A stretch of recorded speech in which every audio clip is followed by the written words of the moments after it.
सोचो क्या हो अगर तुम्हारी आंखों के सामने ही तुम्हारे दादाजी को एक मॉन्स्टर बेरहमी से मार दे। उस पर तुम बदला लेने की कसम तो खा लेते हो, लेकिन जैसे जैसे तुम बड़े होते हो तुम्हें अपने बारे में एक कड़वा सच पता चलता है कि तुम्हारे पास खुद की लड़ने की कोई पावर ही नहीं है, बल्कि तुम सिर्फ दूसरों को बफ देने और उन्हें कमांड करने की एबिलिटी रखते हो। अब सवाल यह है कि बिना तलवार उठाए बिना फ्रंट लाइन पर लड़े तुम उस मॉन्स्टर को कैसे मारोगे और अपने दादाजी की मौत का बदला कैसे लोगे। इसी रास्ते पर हमारा हीरो नियोल दुनिया के सबसे पावरफुल एडवेंचर बनने का सपना भी अपना पूरा करना चाहता है। पर यहाँ ही हमारे हीरो की कहानी खत्म नहीं होती, क्योंकि इस जर्नी में उसकी मुलाकात उस इंसान की बेटी से होती है जो उसके दादाजी का सबसे बड़ा दुश्मन था। अब ये लड़की नियोल की मदद करेगी या उसे खत्म करने आई है, या फिर हो सकता है कि वो अपने फायदे के लिए नियोल के साथ बस डाटा ट्रांसफर करना चाहती हो। अब इसके आगे क्या होता है ये जानने के लिए बने रहिए, क्योंकि यहाँ से कहानी और भी ज्यादा इंटेंस होने वाली है। जब एटमॉस्फेयर में माना एक सर्टेन कॉन्सेंट्रेशन तक पहुंच जाता है तब एक डीप एबिस अपीयर होता है। ये एबिस डायरेक्टली डीमन रेल्म से कनेक्टेड होता है। कनेक्शन जितना गहरा होता है उतने ही ज्यादा खतरनाक मॉन्स्टर एबिस से निकल कर आते हैं।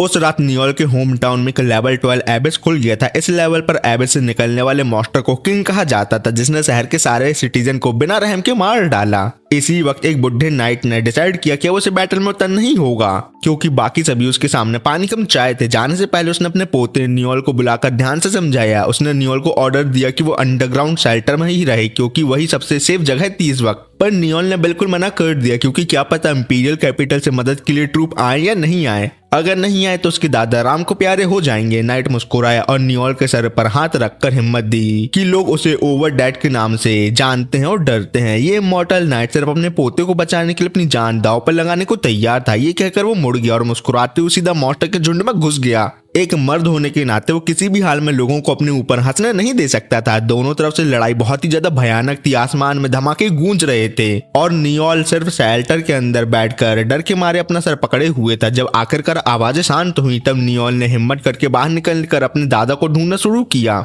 चारों तरफ मॉन्स्टर की लाशें बिखरी पड़ी थी। लाशों के पहाड़ के बीच उसके दादा पड़े थे और वो बहुत जख्मी थे, पर अभी भी जिंदा थे बेचारे। दादाजी को ऐसे देखकर नियोल फूट फूट कर रोया और दौड़कर अपने दादा को संभालने लगा। नाइट ने प्यार से नियोल को देखा और कहा, कोई भी बुढ़ापे से बच नहीं सकता बेटे। जब तुम हथियार उठा के लड़ना शुरू कर देते हो मौत हमेशा तुम्हारे साथ होती है। फिर उसने नियोल से पूछा कि जो उसने देखा उसके बाद भी क्या वो इसी रास्ते पर चलना चाहता है। नियोल ने दांत बींचकर कसम खाई कि वो इस कॉन्टिनेंट का सबसे ताकतवर सीकर बनेगा। ये सुनकर नाइट को सुकून मिला और नियोल की बाहों में ही उसने अपनी आखिरी सांसें ले ली। उसका असली नाम भुला दिया गया था, पर लोग उसे कॉन्टिनेंट का सबसे ताकतवर सीकर मानते थे, क्योंकि सालों पहले उसने अकेले ही की लेवल 13 एबिस को मार गिराया था, जिसके बाद उसे इमॉर्टल डेविल का निकनेम मिला था। उस घटना को 2 साल बीत चुके थे। नियोल ने अपना वादा निभाया और खुद एक सीकर बन गया। सीकर मतलब इस दुनिया के एडवेंचर। ओके, नियोल की एक बैटल एक केव के अंदर हुई। नियोल ने लॉयड और वॉल्टर को मॉन्स्टर का सामना करने का ऑर्डर दिया, जबकि तानिया पीछे से सपोर्ट दे रही थी। जैसे ही मॉन्स्टर आगे बढ़ा तानिया ने तुरंत एक लाइट मैजिक स्पेल कास्ट किया, जिससे मॉन्स्टर अंधा हो गया और पीछे हट गया, और वॉल्टर और लॉयड ने यही मौका देकर उसे खत्म कर दिया। पर नियोल साइड में खड़ा बाहें बांधे मुस्कुरा रहा था और कुछ नहीं कर रहा था,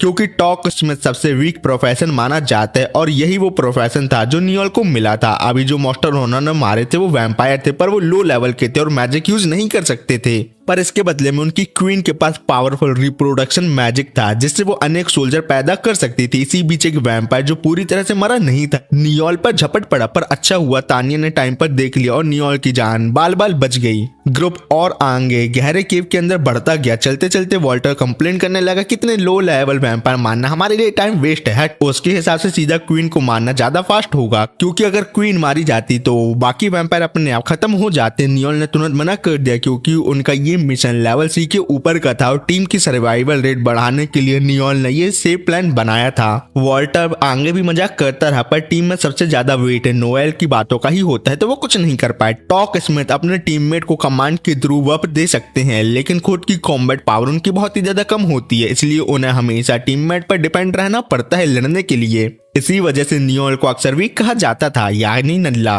वॉल्टर के बार बार प्रोवोक करने से नियोल गुस्सा हो गया। वो उसे डांटने ही वाला था कि उसने कुछ गलत महसूस किया। अचानक घूमकर नियोल ने चिल्लाकर सबको झुक जाने को कहा, क्योंकि वैम्पायर क्वीन छत से अटैक करते हुए नीचे आई और जहरीली मिस्ट छोड़ दी, जिसने टीम को नोएल से अलग कर दिया। नियोल मिस्ट में फंस गया और हिल भी नहीं पा रहा था। लॉयड और वॉल्टर से बचाने भाग नहीं वाले थे कि क्वीन ने उन लोगों पर भी हमला कर दिया। दोनों मिलकर लड़ रहे थे, पर बिना नियोल के बफ के वो उसे नुकसान नहीं पहुंचा पा रहे थे नल्ले कहीं के। वॉल्टर जोर से पूछता है चिल्ला के कि नियोल ठीक है नहीं। नियोल को अपने दादा और बाकी लोगों की बातें याद आ गई जिसमें उसे वीक कहा जाता था। उसने डिसाइड किया कि वो किसी को भी अपने आपको नीचे दिखाने नहीं देगा, इसलिए नियोल ने अपने बैग से गन निकाली और गोली चलाकर टॉक्सिक मिस्ट हटा दी। फिर उसकी टॉक स्मिथ बफ स्किल शुरू हुए। पहले टीम की स्ट्रेंथ 25% बढ़ाई, फिर एंडोरेंस और मैजिक पावर भी 25% बढ़ा दी गई। सबको बफ देने के बाद नियोल तानिया के पास गया और फाइट का प्लान बनाने लगा। तानिया पीछे रहकर सीड बफ से वॉल्टर और लॉयड को प्रोटेक्ट कर रही थी। अचानक तानिया ने ऊपर एम्बुश देखा और थोड़ी डर गई, तो नियोल ने तुरंत तानिया की मेंटल स्ट्रेंथ बफ कर दी ताकि वो सपोर्ट जारी रख सके। लो लेवल वैम्पायर को नियोल खुद संभाल सकता था। वैम्पायर ऊपर से नियोल पर झपट पड़े, तब नियोल ने जोर से शाउट किया जिससे वो स्टन हो गए। नियोल के हाथ में जो गन थी वो सिल्वर मैजिक गन है, टॉक स्मिथ के लिए सेल्फ डिफेंस का एकमात्र वेपन। नियोल ने गोली चलाई और वैम्पायर जम गए, लेकिन एक बचकर उसकी तरफ भागने लगा, पर फिर भी नियोल शांत रहा। उसके पास सिर्फ एक बुलेट बची थी और मॉन्स्टर के अटैक करने में 28 सेकंड थे। नियोल मुस्कुराया और कहा ये काफी टाइम है, लेकिन लो लेवल वैम्पायर पर गोली चलाने के बजाय नियोल भैया ने क्वीन को शूट किया, जिससे वॉल्टर और लॉर्ड को कंबाइन अटैक करने का मौका मिल गया और उन्होंने क्वीन को तुरंत मार डाला। जैसे ही क्वीन मारी, बाकी वैम्पायर अपने आप काम करना बंद कर गए। बाद में पूरी टीम ने नियोल को उसके रिस्की प्लान के लिए डांटा, पर नियोल को कोई फर्क नहीं पड़ रहा था क्योंकि वो अपनी मर्जी का मालिक है। उस वक्त उसके दिमाग में सिर्फ अपने दादा का चेहरा था। बचपन में वो टॉक स्मिथ प्रोफेशन की वजह से बहुत रोता था, तब उसके दादा हमेशा हंसकर उसे हिम्मत देते थे। नियोल अपनी माँ जैसे ही क्राई बेबी था, लेकिन फर्क ये था कि नियोल के पास एक नेचुरल बॉर्न सीकर का टैलेंट था। इसी वजह से उसके दादा ने उसे कॉन्टिनेंट का सबसे ताकतवर सीकर बनाने का प्रॉमिस किया था और अब नियोल उसी रास्ते पर आगे बढ़ रहा है। मिशन कंप्लीट करने के बाद टीम इंपीरियल कैपिटल लौट आई और एक फीस्ट रखी। नियोल की टीम में वॉरियर वॉल्टर, हीलर तानिया और स्वॉर्डमैन लॉयड थे। 15 साल का होते ही नियोल इंपीरियल कैपिटल आया और यहाँ उसने इन टीममेट को ढूंढा। एक साल से टीम स्मूथ चल रही थी और ये नियोल के सपने की पहली सीढ़ी थी कॉन्टिनेंट का सबसे ज्यादा ताकतवर सीकर बनने के लिए। फीस्ट के बाद नियोल ज्यादा खुश नहीं लग रहा था, तो वॉल्टर और उसे छेड़ते हुए कहता है कि उसने नियोल को मिशन गिवर के साथ हर पैसे गिनते हुए देखा। उसने एडवाइस दी कि एक सीकर को थोड़ा जेनरस होना चाहिए और ज्यादा पैसों के बारे में नहीं सोचना चाहिए। ये सुनते ही नियोल भैया गुस्से से वॉल्टर को घूरने लगे क्योंकि उसके दादा ने सिखाया था कि एक सीकर को पैसे का दीवाना होना चाहिए, क्योंकि पैसा होगा तो बेस्ट इक्विपमेंट मिलेंगे और बिना पैसों के टॉप तक पहुंचना नामुमकिन है। ये बात तो रियल लाइफ में भी लागू होती है। तानिया ने नियोल का सपोर्ट किया, लेकिन वॉल्टर फिर भी बोलता रहा और कहने लगा कि अगर नियोल अपनी कंजूसी नहीं छोड़ेगा तो टीम की रेपुटेशन खराब हो जाएगी। नियोल ने पलट कर जवाब दिया और दोनों रेस्टोरेंट में जोर जोर से लड़ने लगे। हालत इतनी ज्यादा बिगड़ गई थी कि लॉर्ड को बीच में आकर दोनों को रोकना पड़ा। बाद में जब रिवॉर्ड कलेक्ट किया गया तो इतने बड़े मिशन के बाद भी सब कुछ काटने पीटने के बाद हर किसी को सिर्फ 2,50,000 डोंग मिले। तानिया थोड़ी नाराज हुई। लॉर्ड ने उसका हाथ पकड़कर कहा कि कोई बात नहीं, आगे और मिशन करेंगे और हम पैसे कमा लेंगे, चिंता की कोई बात ही नहीं है। पर नियोल अब ऐसे मिशन नहीं लेना चाहता था। हर बार क्लैन के थ्रू मिशन लेने पर हैवी डिडक्शन होती थी और हाथ में कुछ खास नहीं बचता था, चिल्लर बचते थे सिंपल सा। नियोल को पता था कि इंपीरियल कैपिटल के स्पेशल मिशन सब टॉप क्लैन ले जाते हैं और उन जैसे लोगों को सिर्फ मेडियोकर काम मिलते हैं, इसलिए नियोल ने टीम के पैसों से अपना खुद का क्लैन बनाने का डिसाइड किया और ये आइडिया सभी को बताया और ये भी कहा कि जितने भी पैसों की कमी होगी वो नियोल खुद पूरा करेगा। पर तानिया डर गई और मना करने लगी, कहने लगी कि वो अभी नए हैं और एक क्लैन को मैनेज नहीं कर पाएंगे। लॉर्ड भी अनश्योर था, उसे लगता था कि इंपीरियल उन पर भरोसा नहीं करेगी और उन्हें मिशन नहीं देगी। पर नियोल भैया ने सब कुछ पहले से कैलकुलेट करके रखा था। इंपीरियल कैपिटल ए ट्राई एक ऐसी जगह थी जो सिटीजन को सीकर प्रोफेशन की तरफ गाइड करती थी। यंग और स्ट्रॉन्ग लोग पहले आगे बढ़ते और बाकी लोग उन्हें फॉलो करते थे और वैसे ही पैसे कमाए जाते थे। जैसे टॉप क्लैन में ज्यादातर यंग सीकर होते हैं, इस बार वॉल्टर ने नियोल का सपोर्ट किया। उसने कहा कि आगे स्ट्रगल करते रहना बेकार है, अपना खुद का क्लैन बनाना ही एक बहुत ही अच्छा और बेस्ट आइडिया रहेगा। दोनों साइड आमने सामने आ गई। नियोल बिल्कुल कॉम्प्रोमाइज करने के मूड में नहीं था। उसने सीधा कह दिया अगर तानिया और लॉर्ड एग्री नहीं करते तो वो अपना पैसा वापस लेगा और टीम छोड़कर भाग जाएगा, यानी चला जाएगा। लॉर्ड ने काफी सोच विचार के बाद हाँ कह दिया और डिसाइड हुआ कि परसों दोपहर इस बात पर फाइनल डिस्कशन होगी। उसके बाद सब अपने अपने घर चले गए, लेकिन एक बात हुई जिसका नियोल ने कभी सोचा भी नहीं था। फिक्स टाइम पर दोपहर को वॉल्टर भागता हुआ आया और नियोल को एक लेटर दिया कि तानिया और लॉर्ड ने उन्हें धोखा दे दिया था। लेटर के अंदर लॉर्ड का एक देर से लिखा हुआ माफीनामा था जो उसने अपने दोस्तों और दोनों टीममेट के लिए छोड़ा था। उसने लिखा था कि इन्वेस्टमेंट में उसके काफी पैसे डूब गए थे और नुकसान छुपाने के लिए उसने टीम के फंड को यूज कर लिया। अब जब नियोल उस पैसे को यूज करना चाहता था क्लैन बनाने के लिए, तो लॉर्ड समझ नहीं पा रहा था कि वो अपनी बात नियोल भैया को कैसे एक्सप्लेन करे, इसलिए उसने भाग जाने का फैसला किया। ये पढ़ते ही नियोल जोर जोर से हंसने लगा क्योंकि उसे यकीन ही नहीं हो रहा था उनका लॉर्ड जो हमेशा लड़कियों के सामने हीरो बनता रहता था असल में इतना बड़ा कावर्ड निकला। पर वॉल्टर बहुत गुस्से में था और समझ नहीं पा रहा था नियोल भाई हंस क्यों रहे हैं। दिल खोलकर हंसने के बाद नियोल ने क्यूरियस होते हुए वॉल्टर भाई से पूछा कि उसे ये लेटर कहाँ से मिला और कैसे। वॉल्टर ने बताया कि उसे एक खबर मिली थी कि जिस टैवरन में लॉर्ड रूम पर रेंट लेके रहता है वहाँ जॉब की हायरिंग हो रही है, इसलिए वॉल्टर वहाँ जॉब के लिए गया था। तभी टैवरन ओनर ने उसे ये लेटर दिया था। लॉर्ड और तानिया कल रात लगभग 8 बजे निकले थे रात को, अब सुबह के 10 बज चुके हैं, मतलब आधा दिन बीत चुका है। वॉल्टर गुस्से से भरा हुआ था और डिसाइड कर चुका था कि जैसे ही लॉर्ड उसे मिलेगा वो उसे बहुत ही गंदे तरीके से कुत्ते के जैसे पीटेगा। नियोल ने वॉल्टर की बचकानी सोच पर मुस्कुराते उसका कॉलर ही पकड़ लिया और याद दिलाया कि उनका गोल लॉर्ड को पीटना नहीं बल्कि पैसे वापस लेना है। अगर लॉर्ड भाग चुका है तो उसे पीटने से पैसे वापस नहीं मिलेंगे मेरे भाई, उल्टा हमारी और उसकी जान लेवा फाइट हो सकती है। वॉल्टर ने बात सुनी लेकिन फिर भी उसे समझ नहीं आया क्या नियोल सच में उसे छोड़ देगा। पर नियोल के चेहरे पर एक खतरनाक मुस्कान थी जिससे साफ पता चल रहा था लॉर्ड के खिलाफ उसका बदला बहुत ही भयानक होने वाला है, जिसके बारे में सपने में भी किसी ने सोचा नहीं होगा।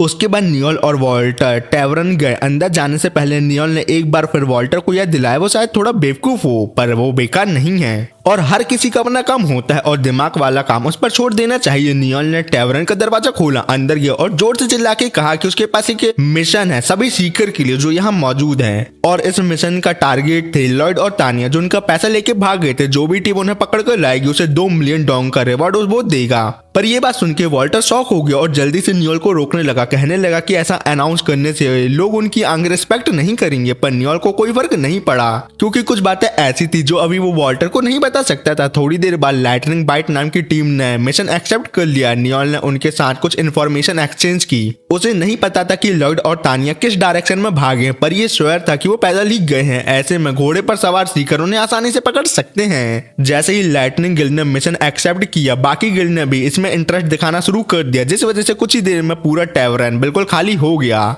लेकिन नियोल बिल्कुल खुश नहीं लग रहा था क्योंकि उसका असली मकसद था ही नहीं। और जब वो निकलने ही वाला था तब एक मिडिल एज आदमी उसको बुलाता और कहने लगा कि वो उस मिशन पर और अच्छे से बात करना चाहता है। ये बात सुनकर नियोल ने हल्की सी स्मर्क की और कहा आखिरकार मछली ने चारा चख ही लिया। वो आदमी नियोल और वॉल्टर को एक कोने में ले गया। उसने बताया कि कल रात उसने 2 लोगों को गुजरते देखा है गेट से और उसे पूरा यकीन था कि वो वही लॉर्ड और तानिया है जिन्हें लॉर्ड ढूंढ रहा है। वॉल्टर और ज्यादा डिटेल जानना चाहता था पर सीकर मैंने बोला पहले पैसे दो फिर आगे की बात होगी, समझ गए। इस पर नियोल रेट नेगोशिएट करने के लिए रेडी हो गया। नियोल ने जो मिशन अनाउंस किया था उसमें 2 मिलियन का रिवॉर्ड था पर अगर ये आदमी खुद उन्हें नहीं पकड़ सकता तो यहाँ बात करने नहीं आता। इसका मतलब ये था कि उसकी टीम कमजोर है और उसे नियोल और वॉल्टर की मदद चाहिए होगी मिशन को पूरा करने के लिए। तो इस केस में नियोल सिर्फ 1 मिलियन डॉन्ग देगा। ये सुनते ही सीकर के माथे पर पसीना आ गया। उसने कहा कि कम से कम 1.5 मिलियन तो होना चाहिए पर नियोल ने बोला 1 मिलियन मतलब 1 मिलियन, 1 मिलियन से एक पैसा ज्यादा नहीं दूंगा। नियोल ने उसे पहले से ही हेड टू डो एसेस कर लिया था। वो पुराना थका हुआ सीकर, बेकार इक्विपमेंट और कमजोर बॉडी जो क्लियरली डेस्परेट था किसी भी तरह से पैसे कमाने के लिए। इसलिए आखिर में मजबूर होकर उसने डील मान ली और बताया कि लॉर्ड और तानिया को उसने साउथ गेट से निकलते देखा था और उसके हिसाब से उन्हें कैरन नॉट विलेज से गुजरना ही होगा अपने आप को आगे ले जाने के लिए। ये इन्फो मिलते ही नियोल ने वॉल्टर और 100 आदमी की एक टीम को साउथ गेट पर इकट्ठा होने को कहा जबकि वो खुद कुछ अधूरा काम निपटाने चला गया। सुट्टा मारने नहीं गया, आगे देखो क्या होता है। काफी देर बाद नियोल वापस आया। उसी वक्त लॉर्ड और तानिया कैरन नॉट विलेज पहुंच चुके थे। चलते हुए लॉर्ड तानिया को तसल्ली दे रहा था, अरे बेबी सब ठीक हो जाएगा क्योंकि मैं नियोल के नेचर को अच्छे से जानता हूँ, जिसके हिसाब से जब नियोल समझ लेगा कि उसे हमसे पैसे वापस नहीं मिल सकते तो वो हमारा पीछे ही नहीं आएगा, सब मेरे को अच्छे से पता है। लेकिन जैसे ही उसने ये बात खत्म की नियोल उसके पीछे खड़ा था और उसने तुरंत एक स्किल यूज करके दोनों को पैरालाइज कर दिया और बांध दिया। वॉल्टर गुस्से में लॉर्ड को पीटने ही वाला था पर नियोल ने उसे रोक दिया क्योंकि पहले कुछ बात क्लियर करनी जरूरी थी। लेटर में लॉर्ड ने इन्वेस्टमेंट लॉस लिखा था पर नियोल को अच्छी तरह पता था कि वो इन्वेस्टमेंट में नहीं बल्कि गैम्बलिंग में पूरे पैसे हारा है। लॉर्ड ने हाई इंटरेस्ट पर उधार लिया और टीम का सारा पैसा उसमें चला गया। ये बात सुन के लॉर्ड चिल्लाने लगा और गाली भी देने लगा, कहने लगा कि लीडर बनना बहुत प्रेशर भरा काम होता है और जिन्हें इस बारे में कुछ नहीं पता वो एक लीडर को जज नहीं कर सकते, नल्ले कहीं के। ये सुन के नियोल ने तुरंत लॉर्ड के मुंह पर लात बरसा दी और याद दिलाया कि लीडर बनने का फैसला लॉर्ड ने खुद किया था, किसी ने उसके ऊपर ये जिम्मेदारी थोपी नहीं थी। खून थूकने के बाद लॉर्ड बहुत ही ज्यादा डरा सहमा हो गया और माफी मांगने लगा, पर नियोल बस मुस्कुराए और बोला माफी नहीं मिलेगी, चलो दे दूंगा, पर पहले तुम लोगों को 1000 वार मेरे सहने पड़ेंगे, जिंदा बच गए तो ले लेना माफी। ये सुन के तानिया डर गई, फिर भी लॉर्ड के लिए भीख मांगने लगी, पर इस पर नियोल ने तानिया पर एक स्किल यूज की ताकि वो सच बोले। सच ये निकला कि तानिया और लॉर्ड ने दोनों ने साथ मिलकर गैम्बलिंग करने में टीम का सारा फंड उड़ा दिया था। इंपीरियल लॉ के मुताबिक टीम के पैसों का घोटाला करने में 10 साल की सजा मिलती है, वो भी जेल की। 10 साल की जेल हर किसी के लिए एक बर्बादी थी। और ये बोल के नियोल जोर जोर से हंस पड़ा। तभी बुढ़ा सीकर पैसे मांगने आया। नियोल ने थोड़े ठंडे टोन में कहा पेमेंट मिल जाएगी, पहले काम निपटाने के बाद दूंगा, रेस्ट लो थोड़ा। तो आदमी ने सोचा नियोल उसे उल्लू बना रहा है और उसने चाकू निकाल कर अटैक कर दिया, लेकिन अगले ही पल नियोल ने एक ऐसा पंच मारा जिससे वो आदमी मुंह से झाग निकालते हुआ गिर गया।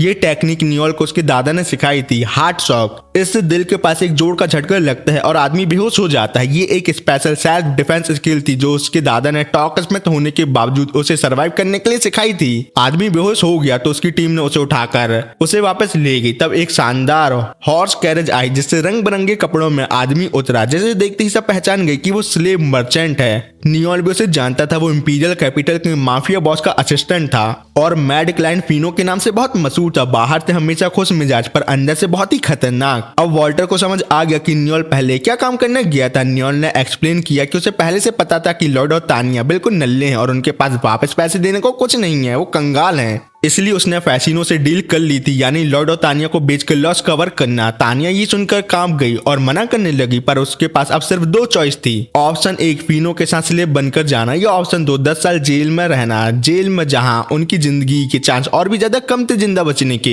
ये सुन के तानिया बेचारी चुप हो गई, पर फिनो ने खुशी खुशी माल इंस्पेक्ट किया और 2 जवान और हेल्दी लोगों के सिर्फ 6 मिलियन डोंग देने का वादा किया। इतनी सस्ती डील देखकर नोएल भी हैरान हो गया। फिनो ने धीरे से बताया कि चर्च ने अभी कुछ दिन पहले ही फालतू फिजूल खर्ची के खिलाफ कुछ रूल निकाला है, इसलिए अगर फिनो ने ज्यादा पैसा खर्च किया तो वो पक्का पकड़ा जाएगा। तो मजबूरी में नियोल ने प्राइस 15 मिलियन डोंग रखी, पर इतना ज्यादा पैसा सुन के फियोन बहुत ही ज्यादा गुस्सा हो गया और नियोल की कॉलर पकड़ ली। पर नियोल का असली प्लान बिजनेस का मौका बनाना था, ना कि फिनो से लड़ना। उसने फिनो को बताया कि ऐसे टाइम में इतनी महंगी डील रिच लोगों का ध्यान खींचती, ऊपर से दोनों दिखने में भी अच्छे थे, तो फिनो प्राइस बढ़ाकर बड़ा मुनाफा कमा सकता था। ये समझकर वो मान गया और डील हो गई। लॉर्ड और तानिया ले जाए गए। तानिया चीखती रही, माफी मांगती रही, पर नियोल बिल्कुल भी नहीं पिघला। सख्त लौंडा है ना, इसलिए, क्योंकि एक बार धोखा देने वाला अगली बार भी जरूर धोखा देता है। और ये बात है किसी और चीज पे भी लागू होती है। जिसको समझ आ गया वो बाकी लोगों को कमेंट बता सकता है। प्रॉमिस के मुताबिक नियोल ने ओल्ड सीगर को 1 मिलियन डोंग दे दिए, लेकिन वो लोग नियोल के तरीके से नफरत करने लगे और उसे डिक्टेटर और डेविल कहने लगे। पर नियोल को कोई फर्क नहीं पड़ा, क्योंकि सीकर की दुनिया में इविल होना स्ट्रॉन्ग बनने का हिस्सा होता है। पर अगले दिन वॉल्टर ने अपना आर्मर उतारकर कैपिटल के गेट पर खड़ा हो गया, जहां नियोल खुद उसे वॉटर बाइंड की देने आया, क्योंकि वॉल्टर ने सीकर बनने का सपना छोड़ने का फैसला किया था और अपने होम टाउन लौट रहा था।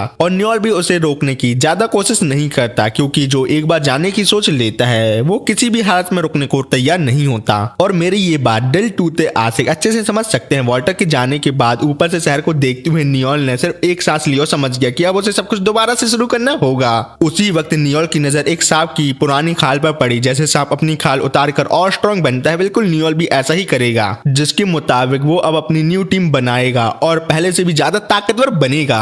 नेक्स्ट डे इंपीरियल कैपिटल एट्राई की सड़कों पर एक सफेद बालों वाली लड़की नोटिस बोर्ड को लगातार घूर रही थी। फिर अचानक उसके चेहरे पर मुस्कान आ गई और उसने कहा, आखिरकार मैंने नियोल को ढूंढ ही लिया। उधर नियोल एक टैवरन में बैठा हुआ था लाइटनिंग बाइट टीम के लीडर वुल्फ के साथ। वुल्फ बार बार नियोल को समझा रहा था कि यो यहाँ बैठकर टाइम वेस्ट करना बेकार है, क्योंकि इस टैवरन में आने वाला हर सीकर किसी न किसी टीम या क्लैन का हिस्सा होता है। पर नियोल को इस बात से कोई फर्क नहीं पड़ता। उसने सीधा वुल्फ से कह दिया कि वो ज्यादा बकबक करता है और उसे वहां से भगा दिया। लेकिन वुल्फ इतनी आसानी से हार मानने वालों में से नहीं था। क्या मतलब वन साइड लवर है वो, क्योंकि उसे अच्छी तरह पता था कि नियोल जैसे टॉक स्मिथ अकेले फाइट नहीं कर सकते, इसलिए वो हमेशा नियोल को अपनी टीम टीम ज्वाइन करने का इनवाइट देता रहता था। नियोल लाइटनिंग बाइट टीम को काफी अच्छा तरह से जानता था। वुल्फ सिर्फ लीडर ही नहीं बल्कि एक अच्छा शॉटमैन भी था। उसके साथ एक बहुत ही कैपेबल एल्फ आर्चर भी थी और टीम के बाकी मेंबर भी काफी ज्यादा स्किल थे। भले ही वो सिर्फ सी रैंक टीम थी लेकिन उनमें पोटेंशियल बहुत ही ज्यादा था। वुल्फ फिर से नियोल को समझाने लगा कि नए मेंबर रिक्रूट करने के बजाय उसके साथ टीम ज्वाइन करना ज्यादा फास्ट और प्रॉफिटेबल होगा उसके लिए। इसी बीच एल्फ आर्चर लीसा ने वुल्फ को टोक दिया और कहा कि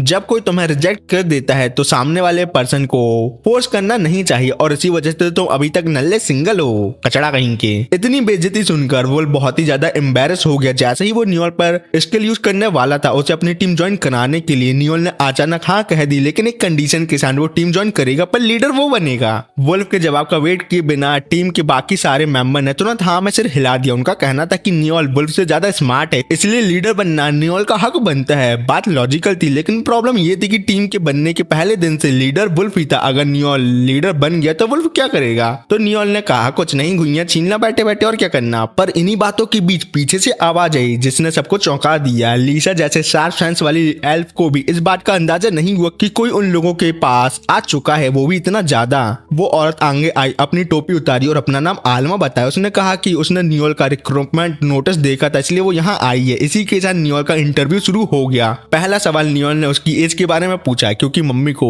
छोटी एज वाली लड़की पसंद है। अरे नहीं, आलमा ने आराम से जवाब दिया कि वो नियोल से 5 साल बड़ी है, मतलब बहन लगी। इसके बाद वुल्फ की टीम ने काफी बेकार और नल्ले सवाल पूछ डाले लेकिन नियोल का सबसे ज्यादा मतलब था आलमा का प्रोफेशन क्या है। तो आलमा ने बताया मैं सी क्लास स्काउट हूँ, जो बिल्कुल वही था जो नियोल चाहता था। आखिरकार सवाल में नियोल ने पूछा कि आलमा सीकर क्यों बनी। आलमा ने बिल्कुल सच बोला, उसे सीकर बनने में इंटरेस्ट नहीं था बल्कि ओवरडर के पोटे में था। ओ मतलब नियोल में। सालों पहले आलमा के दादा का डुअल नियोल के दादा से हुआ था जिसमें उसके दादा ने अपना एक हाथ खो दिया था और आलमा के दादा का नाम था एल्कर। जैसे ही ये बात सामने आई पूरे टैवरन शांत रह गया और ऐसा भी बोला जा सकता है सबकी गीली हो गई, जिसमें नियोल भी शामिल था और वो पसीने बहाने में लग गया क्योंकि एल्कर नाम बहुत मशहूर था। एल्कर असैसिन सेक्ट से था, वो सेक्ट जो पैसों के लिए किसी को भी काट डालता था, मतलब मार देता था। एल्कर उस सेक्ट का पहला चेयरमैन और एक लेजेंडरी असैसिन भी था। तभी टैवरन में एक काला लंबा गंदे लोग आगे सुनो और बदबूदार आदमी लोगोन खड़ा हुआ और आलमा पर चिल्लाने लगा। उसने कहा कि उसे यकीन नहीं होता कि आलमा एल्कर की पोती है क्योंकि उसे कभी ऑफिशियल सीकर माना नहीं गया है, इसलिए वो इस टैवरन में अलाउड नहीं है। इस पर आमला ने नियोल की तरफ देखा और पूछा कि सीकर बनने के लिए उसे क्या करना होगा। नियोल ने सीधा जवाब दिया उसे अपनी एबिलिटी प्रूव करनी होगी और कुछ नहीं। आलमा तुरंत समझ गई कि उसे क्या करना होगा और यहाँ एक ऐसा काला नल्ला आदमी है जिसे कुत्ते की तरह मार के वो अपनी एबिलिटी प्रूव कर सकती है और वो आदमी और कोई नहीं लोगन है। आलमा की इन बातों से लोगन गुस्से से पागल हो गया और आलमा पर टूट पड़ा लेकिन आलमा इतनी तेज और फुर्तीली थी कि लोगन उसे छू भी नहीं पाया, जैसे तुम लोग अपनी क्रश को छू नहीं पाते। सिर्फ 2 स्ट्राइक में आलमा ने लोगन की मूत निकाल कर उसे बेहोश कर दिया। ये देखकर सब लोग हैरान रह गए पर नियोल के होठों पर एक बड़ी सी मुस्कान आ गई। उसने तुरंत आलमा को अपनी टीम में रिक्रूट कर लिया। उसी वक्त आलमा के पेट से जोर जोर से आवाज आने लगी क्योंकि वो बहुत ही ज्यादा भूखी थी, इसलिए नियोल उसे फ्राइड बन खिलाने ले गया। अब नियोल को पूरा यकीन हो गया था कि आलमा वाकई लेजेंडरी असैसिन एल्कर की पोती है। पहले उसे बिल्कुल यकीन नहीं था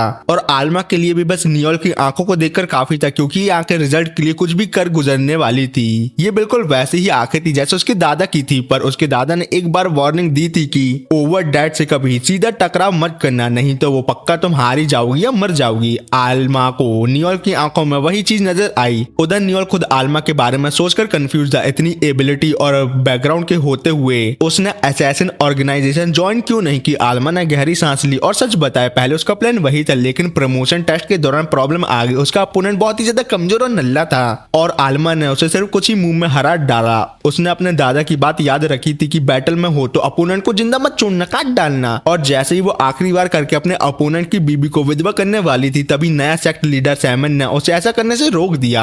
ऐसा नहीं, वो आदमी उसका दामाद था, पर आलमा की किलिंग इंटेंट देखकर सैमन ने उसे अनस्टेबल कह के दिया और तुरंत सेक्ट से निकाल डाला। बन खाते हुए आलमा ने कहा कि अब असैसिन सेक्ट में बड़े रिफॉर्म चल रहे हैं। सैमन ने पूरा सिस्टम बदल दिया है। अब वो एम्पायर के अंदर एक लीगल गिल्ड बनाना चाहते हैं। शैडो में काम करने के बजाय इंटेलिजेंट एक्टिविटी पर फोकस कर रहे हैं। ये सुनकर नियोल पसीने में आ गया क्योंकि ये कॉन्फिडेंशियल बातें थी जो आलमा इतनी कैजुअली शेयर कर रही थी और शायद नियोल को ऐसा लग रहा था ये सब बातें जानने की वजह से असैसिन सेक्ट वाले उसे निपटा देंगे। पर आलमा बस मुस्कुराई और अपना सीना थपथपाती हुए बोली कि जब तक वो उसके साथ है नियोल हमेशा सेफ रहेगा क्योंकि आलमा हमेशा अकेले काम करती करती आई है, उसे टीम कॉम्बैट का कोई भी एक्सपीरियंस नहीं है। इसलिए नियोल ने उसे क्रैश कोर्स देने का डिसाइड किया। वो उसे जंगल ले गया, मंगल करने के लिए नहीं मेरे भाई लोग, ट्रेनिंग देने के लिए। जहां नियोल चलते चलते टॉक स्मिथ की एबिलिटी आल्मा को समझाने लगा। उसके बफ बहुत ही ज्यादा पावरफुल होते हैं और पूरी बैटल कारों को बदल सकते हैं, लेकिन अगर उसने एक भी गलत जजमेंट ली तो पूरी टीम तुरंत डेंजर में आ सकती है। इसलिए टीम मेंबर का एक दूसरे पर ब्लाइंड ट्रस्ट सबसे इंपॉर्टेंट होता है। ज्यादातर टॉक स्मिथ के पास कॉम्बैट एबिलिटी नहीं होती, लेकिन नियोल अलग था। उसके पास खुद को बचाने के कई तरीके थे। अगर ऐसे नहीं होते तो वो कब का भगवान को प्यारा हो गया होता। नियोल आल्मा को एक नदी के पास ले गया और ट्रेनिंग शुरू की। आल्मा का टास्क था आसपास के हॉर्न रैबिट पकड़ना। ये काम उसके लिए इजी था, लेकिन असली पर्पस ये देखना था कि वो टॉक स्मिथ के बफ के साथ कितनी देर तक एडेप्ट कर सकती है। स्काउट के पास स्पीड बूस्ट होता है, लेकिन बॉडी को बफ के साथ सिंक होने के लिए प्रैक्टिस चाहिए होती है। नियोल के पुरानी टीम को इस बफ की आदत डालने में पूरा 1 महीना लग गया था। आल्मा ने ऑब्जर्वेशन स्किल यूज करके 200 मीटर के एरिया में 13 हॉर्न रैबिट डिटेक्ट कर लिए थे। नियोल ने ऑर्डर दिया कि सिर्फ एक रैबिट पकड़कर 10 सेकंड में वापस लाना है। नियोल ने उसे स्ट्रेंथ बफ दिया। आल्मा ने स्पीड बढ़ाई और दौड़ पड़ी। 10 सेकंड ज्यादा थे तो आल्मा ने सिर्फ 8 सेकंड में सारे 13 रैबिट पकड़ डाले और नियोल के सामने रख दिया। ये देखकर नियोल पसीने में भीग गया और समझ गया कि इतनी फास्ट एडेप्टेशन सिर्फ नेचुरल टैलेंट से हो सकती थी। टेस्ट पूरी तरह क्लियर हो गया और आल्मा ने परफेक्टली स्कोर किया था। जिसके बाद नियोल ने आल्मा को अपना पहला मिशन बताया, जहां उन्हें मिंट विलेज से आई मिशन को पूरा करना है, जहां रिसेंट में बैंडेड दिख रहे हैं। नई टीम के नाते उन दोनों का पहला काम उन बैंडेड को खत्म करना था। रास्ते में नियोल ने आल्मा को सीकर जॉब के बारे में बेसिक समझाया। हर सीकर का काम एबिस से लड़ना नहीं होता। कोई बैंडेड हंट करता है, कोई मॉन्स्टर को, कोई ट्रेजर ढूंढता है और कोई रैलिक एक्सप्लोर करता है। इस मिशन में उन्हें बैंडेड से निपटना था। ये काम लोकल लॉर्ड का होता है, लेकिन वो लोग बहुत धीरे मूव कर रहे थे और इसी हिसाब से जब तक वो गांव तक मदद भेजेंगे तब तक गांव का जी तक बचा नहीं होगा। मिशन देने वाले गरीब किसान थे, इसलिए नियोल को रिवॉर्ड से ज्यादा उम्मीद नहीं थी। वो बस अपनी नई टीम को टेस्ट करना चाहता था। पूरा दिन ट्रैवल करने के बाद वो मिंट विलेज तक पहुंच नहीं पाए तो रास्ते में एक टाउन में रुककर रात बितानी पड़ी उनको। लेट होने की वजह से सारे रूम बुक थे, पर बड़ी मुश्किल से नियोल को एक कमरा मिला, वो भी सिर्फ एक बेड के साथ। तो नियोल ने जेंटलमैन की तरह बेड आल्मा को दे दिया और खुद फ्लोर पर सोने का डिसाइड किया, क्योंकि उसे आल्मा जैसे कलूटी लड़की के साथ डाटा ट्रांसफर करना पसंद नहीं था। थोड़ी देर बाद नियोल बाथरूम से बाहर आया। उसकी मस्कुलर बॉडी देखकर आल्मा तो बोल पड़ी, ये कितना अफसोस है कि नियोल का प्रोफेशन कॉम्बैट ओरिएंटेड नहीं है, इसलिए साला वो चाहे जितनी भी ट्रेनिंग कर ले उन लोगों के जितना पावरफुल नहीं हो पाएगा जिनके पास कॉम्बैट प्रोफेशन होता है। आगे आल्मा ने कहा काश नियोल का प्रोफेशन भी उसके दादा जैसा होता तो वो कब का दुनिया का सबसे स्ट्रॉन्गेस्ट सीकर बन चुका होता। इन बातों को सुन के नियोल ने तुरंत आल्मा को आंख बंद करने को कहा और उसके माथे पर जोर से टपली मार दी, जो ये फालतू बातों करने की सजा थी। उस रात नियोल सो नहीं पाया। वो करवटें बदलते रहा। आल्मा की बातें वो अच्छी तरह समझ गया था, क्योंकि कभी वो खुद भी अपने प्रोफेशन की वजह से रोया करता था। एक अच्छी और आराम भरी रात के बाद नियोल पता नहीं कैसे आल्मा के पॉम से पका मिलता है, पर वो दोनों दूसरे दिन तक गांव पहुंच जाते हैं, जहां विलेज चीफ खुशी खुशी नियोल का स्वागत करने बाहर आया। लेकिन जब उसे पुरानी टीम का कोई भी मेंबर नजर नहीं आया तो वो थोड़ा हैरान हो गया। जब उसे पता चला कि सब लोग टीम छोड़ चुके हैं तो उसके चेहरे पर चिंता साफ दिखने लगी। नियोल पहले से ही ये बात जानता था, इसलिए उसने तुरंत विलेज चीफ को तसल्ली दी और कहा कि फिलहाल उनकी टीम में सिर्फ वो और खुद आल्मा ही है, लेकिन आज ही बैंडेड को वो खत्म कर देंगे। टेंशन की कोई बात ही नहीं है विलेज चीफ तुमको। विलेज चीफ ने आल्मा और नियोल को चाय के लिए अंदर बुलाया। नियोल ने काफी शिष्टाचार से विलेज चीफ की बेटी को ग्रीट किया। कोने में छुपी हुई लड़की थोड़ी सी घबरा गई जैसे ही उसने नियोल को देखा और अंदर की तरफ दौड़ लगा दी। विलेज चीफ बस मुस्कुराया और बेटी की तरह से सफाई दी कि वो थोड़ी शर्मीली और कुछ नहीं। असल में जब उसे पता चला था कि नियोल आ रहा है तब से वो उससे मिलने के लिए काफी ज्यादा उत्साहित थी। काफी नल्ली बातें हो चुकी थी, इसलिए निकलने से पहले नियोल ने पेमेंट की बात याद दिलाई। पहले एडवांस के तौर पर 2 लाख डोंग मिलने थे और बाकी 3 लाख मिशन कंप्लीट करने के बाद विलेज चीफ ने बिना किसी झिझक के 2 लाख पैसे दे दिए, जो नियोल को थोड़ा सा सरप्राइजिंगली लगा। लेकिन उसे ये महसूस हुआ कि ये लोग काफी समय से बैंडेड से निपटने के लिए पैसे जमा कर रहे थे और कुछ नहीं। उसके बाद विलेज चीफ ने बैंडेड की जानकारी दी कि लगभग 20 बैंडेड का ग्रुप था जो आसपास के गांव में लोगों को मारते, लूटपाट करते और औरतों को उठा ले जाते थे और उनके साथ बिना पैसे दिए डाटा ट्रांसफर करते थे। नियोल को बैंडेड के रहने सहने का तरीका अच्छी तरह पता था। वो उनका साथी नहीं था, उसे बस पता था बैंडेड होने के बावजूद उनका एक ठिकाना जरूर होता है। विलेज चीफ का अंदाजा था कि वो पूरब की जंगल की तरफ छुपे होंगे। जानकारी मिलते ही नियोल और आलमा तुरंत निकल पड़े। जैसे ही वो घर से बाहर आए, आलमा ने तुरंत नियोल को डांट दिया और कहा कि चीफ की बीवी और बच्चे उसके पास बैठे थे, फिर भी वो उसके बड़े बड़े और मुलायम पम को घूर रहा था। इसी वक्त विलेज चीफ की बेटी उनके पीछे भागती हुई आई और नियोल को मिशन कंप्लीट करने के लिए चीयर करने लगी। उसने नियोल की तरफ एक बैम्बू पिन वॉल बढ़ाया। पिछली बार जब नियोल गांव आया था तो उसने बच्चों को ये खिलौना बनाया ना सिखाया था। जो पिन व्हील अब नियोल के सामने था वही उसका दिया हुआ तोहफा था, जिसे लड़की ने अपना खजाना बनाकर संभाल के रखा था। इतना कहकर वो शर्मा गई और तुरंत अंदर भाग गई। ये सब देख के आलमा ने होंठ टेढ़े करते हुए नियोल को देखा और कहा कि नियोल भले ही शरीफ लगता हो, लेकिन उससे उम्मीद नहीं थी कि वो एक छोटी सी लड़की को भी अपने प्यार में गिरा सकता है। लेकिन आगे वो कहती है कि उसके नींबू हैं और मेरे तरबूज। पर नियोल ने आलमा को जवाब देने की जहमत नहीं उठाई, बस आलमा को डांट दिया और दोनों साथ आगे निकल पड़े। शाम होते हुए नियोल ने बैंडेज का अड्डा ढूंढ लिया। विलेज चीफ की जानकारी बिल्कुल गलत निकली, क्योंकि बैंडेज की संख्या अंदाजे से कम 2 गुना ज्यादा थी, मतलब 40 थे यार। जल्द ही नियोल की नजर बैंडेज के लीडर पर पड़ी। उसका चेहरा कुछ जाना पहचाना लग रहा था उसको। थोड़ी देर सोचने के बाद नियोल को याद आ गया, ये गॉर्डन द रेजर था, एक वांटेड क्रिमिनल जिसकी बाउंटी 2 लाख मिलियन डोंग थी और वो एक क्लास बी स्काउट था। नियोल ने आलमा से पूछा क्या वो बैंडेज लीडर को हरा पाएगी। आलमा पूरे बैंडेज से अकेले निपटने का भरोसा नहीं रखती थी, लेकिन अगर सिर्फ लीडर के साथ 1-on-1 फाइट होती तो पूरी तरह से कॉन्फिडेंट थे कि वो उसे निपटा देगी। नियोल के लिए इतना ही काफी था। उसने एक प्लान बनाया ताकि बाकी बैंडेज अपने लीडर की मदद करने ना आ पाए। प्लान की शुरुआत नियोल के एक स्किल से हुई, जिससे वो दूर से भी आलमा के साथ बात कर सकता था। फिर आलमा लीडर के टेंट के पास पहुंच गई और अपनी पोजीशन ले ली। सिग्नल मिलते ही नियोल ने अपनी रोरिंग स्किल यूज की, जिससे पूरे एरिया के बैंडेज पैरालाइज हो गए। इसी मौके का फायदा उठा के आलमा टेंट के अंदर घुस गई और लीडर को एक ही जानलेवा वाल में निपटा डाला, मतलब मार दिया। अगला ऑर्डर नियोल का था कि आलमा बाकी बैंडेज को रोके रखे जब तक वो नीचे नहीं पहुंच जाता। वैसे रोके रखना कहना काफी कम था उसके लिए, क्योंकि आलमा अकेले ही पूरी जगह साफ कर सकती थी। नियोल रस्सी के सहारे नीचे उतरा, बैंडेज के चेहरों पर फिलर फेंकी और उन्हें अंधा कर दिया। फिर फायर बुलेट से उन्हें जला डाला। इस तरह बैंडेज का पूरा सफाया उसने कर डाला। नियोल लीडर का सर सबूत के तौर पर विलेज चीफ के पास ले आया। जब पेमेंट की बात हुई तो चीफ ने पहले डिनर का इनवाइट दिया, क्योंकि खाना पहले से ही तैयार था। नियोल और आर्मा ने इनविटेशन एक्सेप्ट किया। खाने के दौरान चीफ ने गर्व से बताया कि उसकी बेटी शॉर्डमन प्रोफेशन रखती है और सीकर बनना चाहती है। नियोल ने डिटेल में समझाया कि सीकर बनने के लिए क्या क्या करना पड़ता है। पहले उम्र पूरी होनी चाहिए, फिर इंपीरियल कैपिटल के ट्रेनिंग स्कूल में 2 साल पढ़ना होता है, जो काफी महंगा होता है। इसलिए नियोल ने उसे सलाह दी कि वो पहले अच्छे सारे पैसे इकट्ठा करे, फिर किसी सीकर टीम के साथ इंटर्न या एरेंड रनर के तौर पर काम करे और थोड़ा एक्सपीरियंस कमाए। लड़की ने नियोल की शुरू से लेकर अंत तक पूरी बात ध्यान से सुनी। फिर उसने नियोल से पूछा जब वो सीकर बन जाएगी तो क्या नियोल उसे अपनी टीम में शामिल करेगा। नियोल सिर्फ मुस्कुराया और कहा कि अगर तब तक वो भी सीकर रहा तो उसे अपनी टीम में लेने के लिए उसे कोई भी प्रॉब्लम नहीं होगी और वो खुशी खुशी उसे अपनी टीम में लेगा। इसी वक्त विलेज चीफ एक बॉटल वाइन ले आया और बोला कि ये उसकी बेटी के सपने के सेलिब्रेशन के लिए है और कुछ नहीं। वाइन डालने के बाद वो बार बार नियोल और आलमा को पीने के लिए कहने लगा। नियोल मुस्कुराया और बॉटल वापस उसकी तरफ सरका दी, कहते हुए कि जब वाइन ऑफर की जाती है तो पहले होस्ट को पीना चाहिए, वरना ये बहुत बड़ी बदतमीजी मानी जाती है। तो विलेज चीफ ने कहा अरे मैं तो पीता ही नहीं हूँ। और फिर विलेज चीफ और भी ज्यादा हिचकिचाने लगा तो नियोल ने सीधा कह दिया कि कौन इस जहरीली वाइन को पिएगा, सही कह रहा हूँ ना मैं विलेज चीफ। ये सुनते ही विलेज चीफ और उसकी बीवी डर के मारे पीछे हट गई, पर तब भी चीफ ने सख्त मना कर दिया। लेकिन नियोल सब पहले से जानता था। 3 वजह थी जिससे उसे ये वाइन में पॉइजन है ये पक्का था। पहला, चीफ ने बैंडेज की गिनती झूठी बताई ताकि कम पैसे देने पड़े उसको।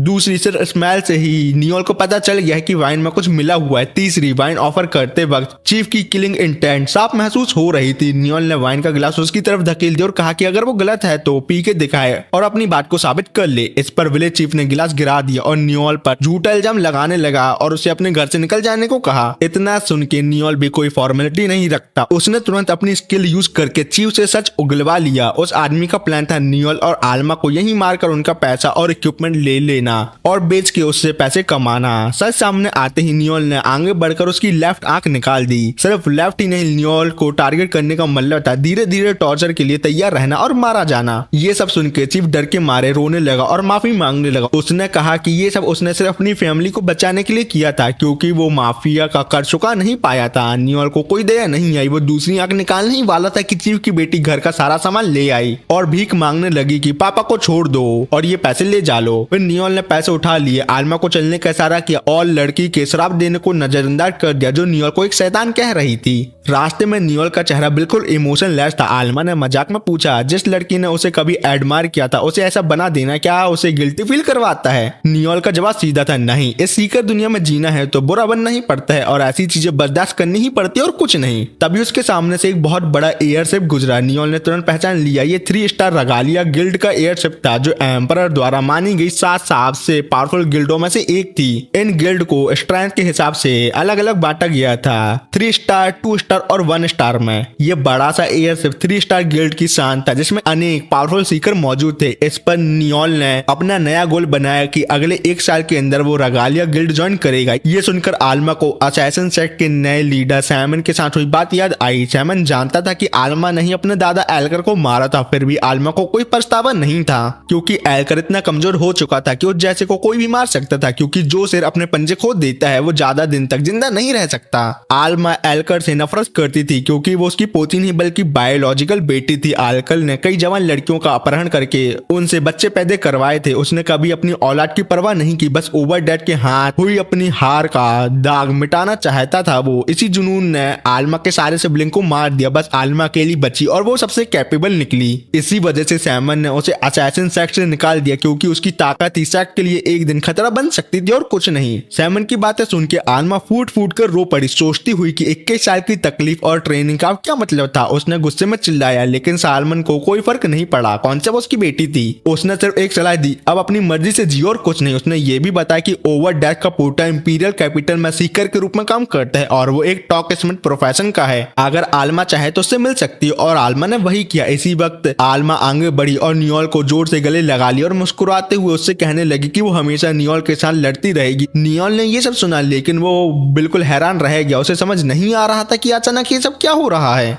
इंपीरियल कैपिटल के प्रिजन में एक बहुत बड़ा एक्सीडेंट हुआ जहां ये इंट्रूडर ने इलीगल तरीके से जेल के अंदर घुसकर एक ऑफिसर को बेहोशी कर दिया, वो भी बिना क्लोरोफॉर्म सुंघाए। फिर उसे घसीट कर बाथरूम में छुपा दिया और फिर बिल्कुल उसी ऑफिसर का रूप धारण कर लिया। ये ट्रांसफॉर्मेशन इतना ज्यादा परफेक्ट था कि उसके साथी ऑफिसर को भी कुछ भी अजीब महसूस नहीं हुआ, जैसे तुम्हें महसूस नहीं हुआ था कि आगे चल के तुम्हारा ब्रेकअप होने वाला है। इसके बाद वो सीधा एक सेल की तरफ बढ़ा जहाँ एक बदनाम मर्डरर बंद था जो पपेट नाइट ह्यूगो के नाम से बहुत ही ज्यादा फेमस है। इसी वक्त सुबह सवा नियोल वजन बांधकर पूरे इंपीरियल कैपिटल में दौड़ लगा रहा था। उसका डेली टारगेट होता था शहर की दीवारों के पूरे 2 चक्कर लगाना, चाहे वो जितना भी थक जाए। ट्रेनिंग स्किप करना उसके लिए मुमकिन नहीं था क्योंकि जब उसने अपने दादा के सामने सीकर बनने का इरादा जाहिर किया था तब से ओवरडेड अब एक प्यार भरे दादा जैसे नहीं रहे थे। उनमें सिर्फ सख्त ट्रेनिंग और डिसिप्लिन बचा था। उनके साथ जो ट्रेनिंग नियोल ने की थी उसके सामने ये पानी कम चाय है। ट्रेनिंग के बाद नियोल अपने इन पर लौट आया और नहाने चला गया। नहाते हुए उसे आलमा की पहले कही हुई बात याद आई कि उसकी बॉडी बहुत स्ट्रांग है, लेकिन उसका प्रोफेशन टॉक स्मिथ होने की वजह से ये बात बाहर दिखाई नहीं देती। ये बात नियोल को अंदर ही अंदर काफी ज्यादा चुभ रही थी और उसे अनकंफर्टेबल महसूस करवाती है। जैसे ही वो नहाकर बाहर निकला दरवाजे पर न कोई बाहर आलमा खड़ी थी जो नियोल से मिलने आई थी, पर वो तय किए गए समय से काफी पहले आ गई थी, जिससे नियोल थोड़ा कंफ्यूज हो गया। आलमा को लगा था कि नियोल उसे देखकर हैप्पी हो जाएगा, लेकिन नियोल का रिएक्शन बिल्कुल उल्टा था। नियोल कुछ कह पाता उससे पहले ही आलमा ने उसे बेड पर दबा दिया और उसके चेस्ट मसल महसूस करने लगी। नियोल ने पूरी ताकत से अपना शरीर टाइट करके उससे बचने की कोशिश की, लेकिन आलमा बहुत ही ज्यादा स्ट्रांग थी और नियोल का कोई चांस नहीं था। जितना ज्यादा आलमा नियोल को देखती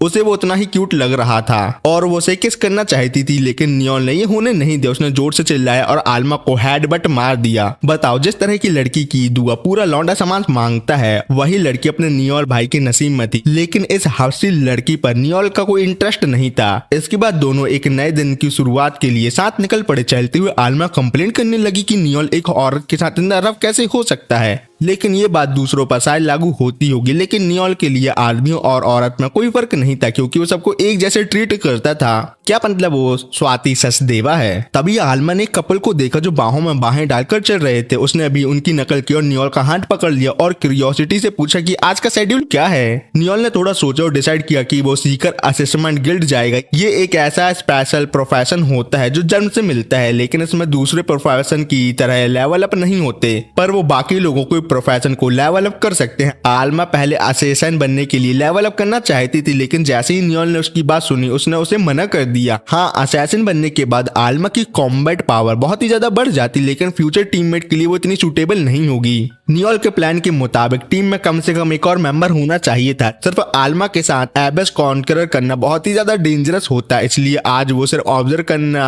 और फ्यूचर के लिए प्लान बनाना चाहता है। असेसमेंट गिल्ड से निकलने के बाद नियोल आल्मा को डॉर्फ के फॉर्ज पर ले आया। अच्छा इक्विपमेंट सीकर की फाइटिंग पावर बढ़ाता है, इसलिए रेगुलर मेंटेनेंस जरूरी है। उसके बाद नियोल आल्मा को स्किल बुक शॉप ले गया, जहां वो उसके लिए स्काउट स्किल खरीदना चाहता था। हर शॉप अलग अलग प्रोफेशन के स्किल बुक बेचती, इसलिए अपने लिए स्किल लेने के लिए नियोल को किसी और शॉप पर जाना होगा। जाने से पहले उसने आल्मा को साफ साफ बता दिया कि उसका मैक्सिमम बजट सिर्फ 1 मिलियन डोंग है और एक भी पैसा फालतू खर्च नहीं होना चाहिए। लेकिन जब दोनों दोबारा मिले तो आल्मा ने अपने लिए एक टैडी खरीद लिया था। बताओ, नियोल गुस्सा होने ही वाला था कि आल्मा ने एक बुक बढ़ा दी। उसने 80 लाख डोंग खर्च करके असैसिन के लिए आर्मर पियर्सिंग स्किल खरीदी थी। बचे हुए पैसे से उसने टेडी बियर ले लिया और बजट बिल्कुल परफेक्ट यूज हुआ और एक भी डोंग एक्स्ट्रा नहीं बचा। आल्मा के इक्विपमेंट से नियोल ठीक ठाक सेटिस्फाई था, लेकिन वो खुद के लिए अनडेड प्यूरिफिकेशन स्किल लेना चाहता था। उस स्किल की कीमत उसके बजट से ज्यादा थी, इसलिए नियोल ने फिलहाल उसे शॉप में ही छोड़ दिया। तभी एक आदमी नियोल के पास से गुजरा। नियोल को एक सिग्नल मिला और तुरंत उसने आल्मा से कहा कि उसे थोड़ा काम है। वो एक गरीब एरिया की तरफ गया और वहां इंफॉर्मेशन डीलर लोकी से मिला। नियोल के कहने पर लोकी ने इंपीरियल प्रिजन में घुसकर डेथ रो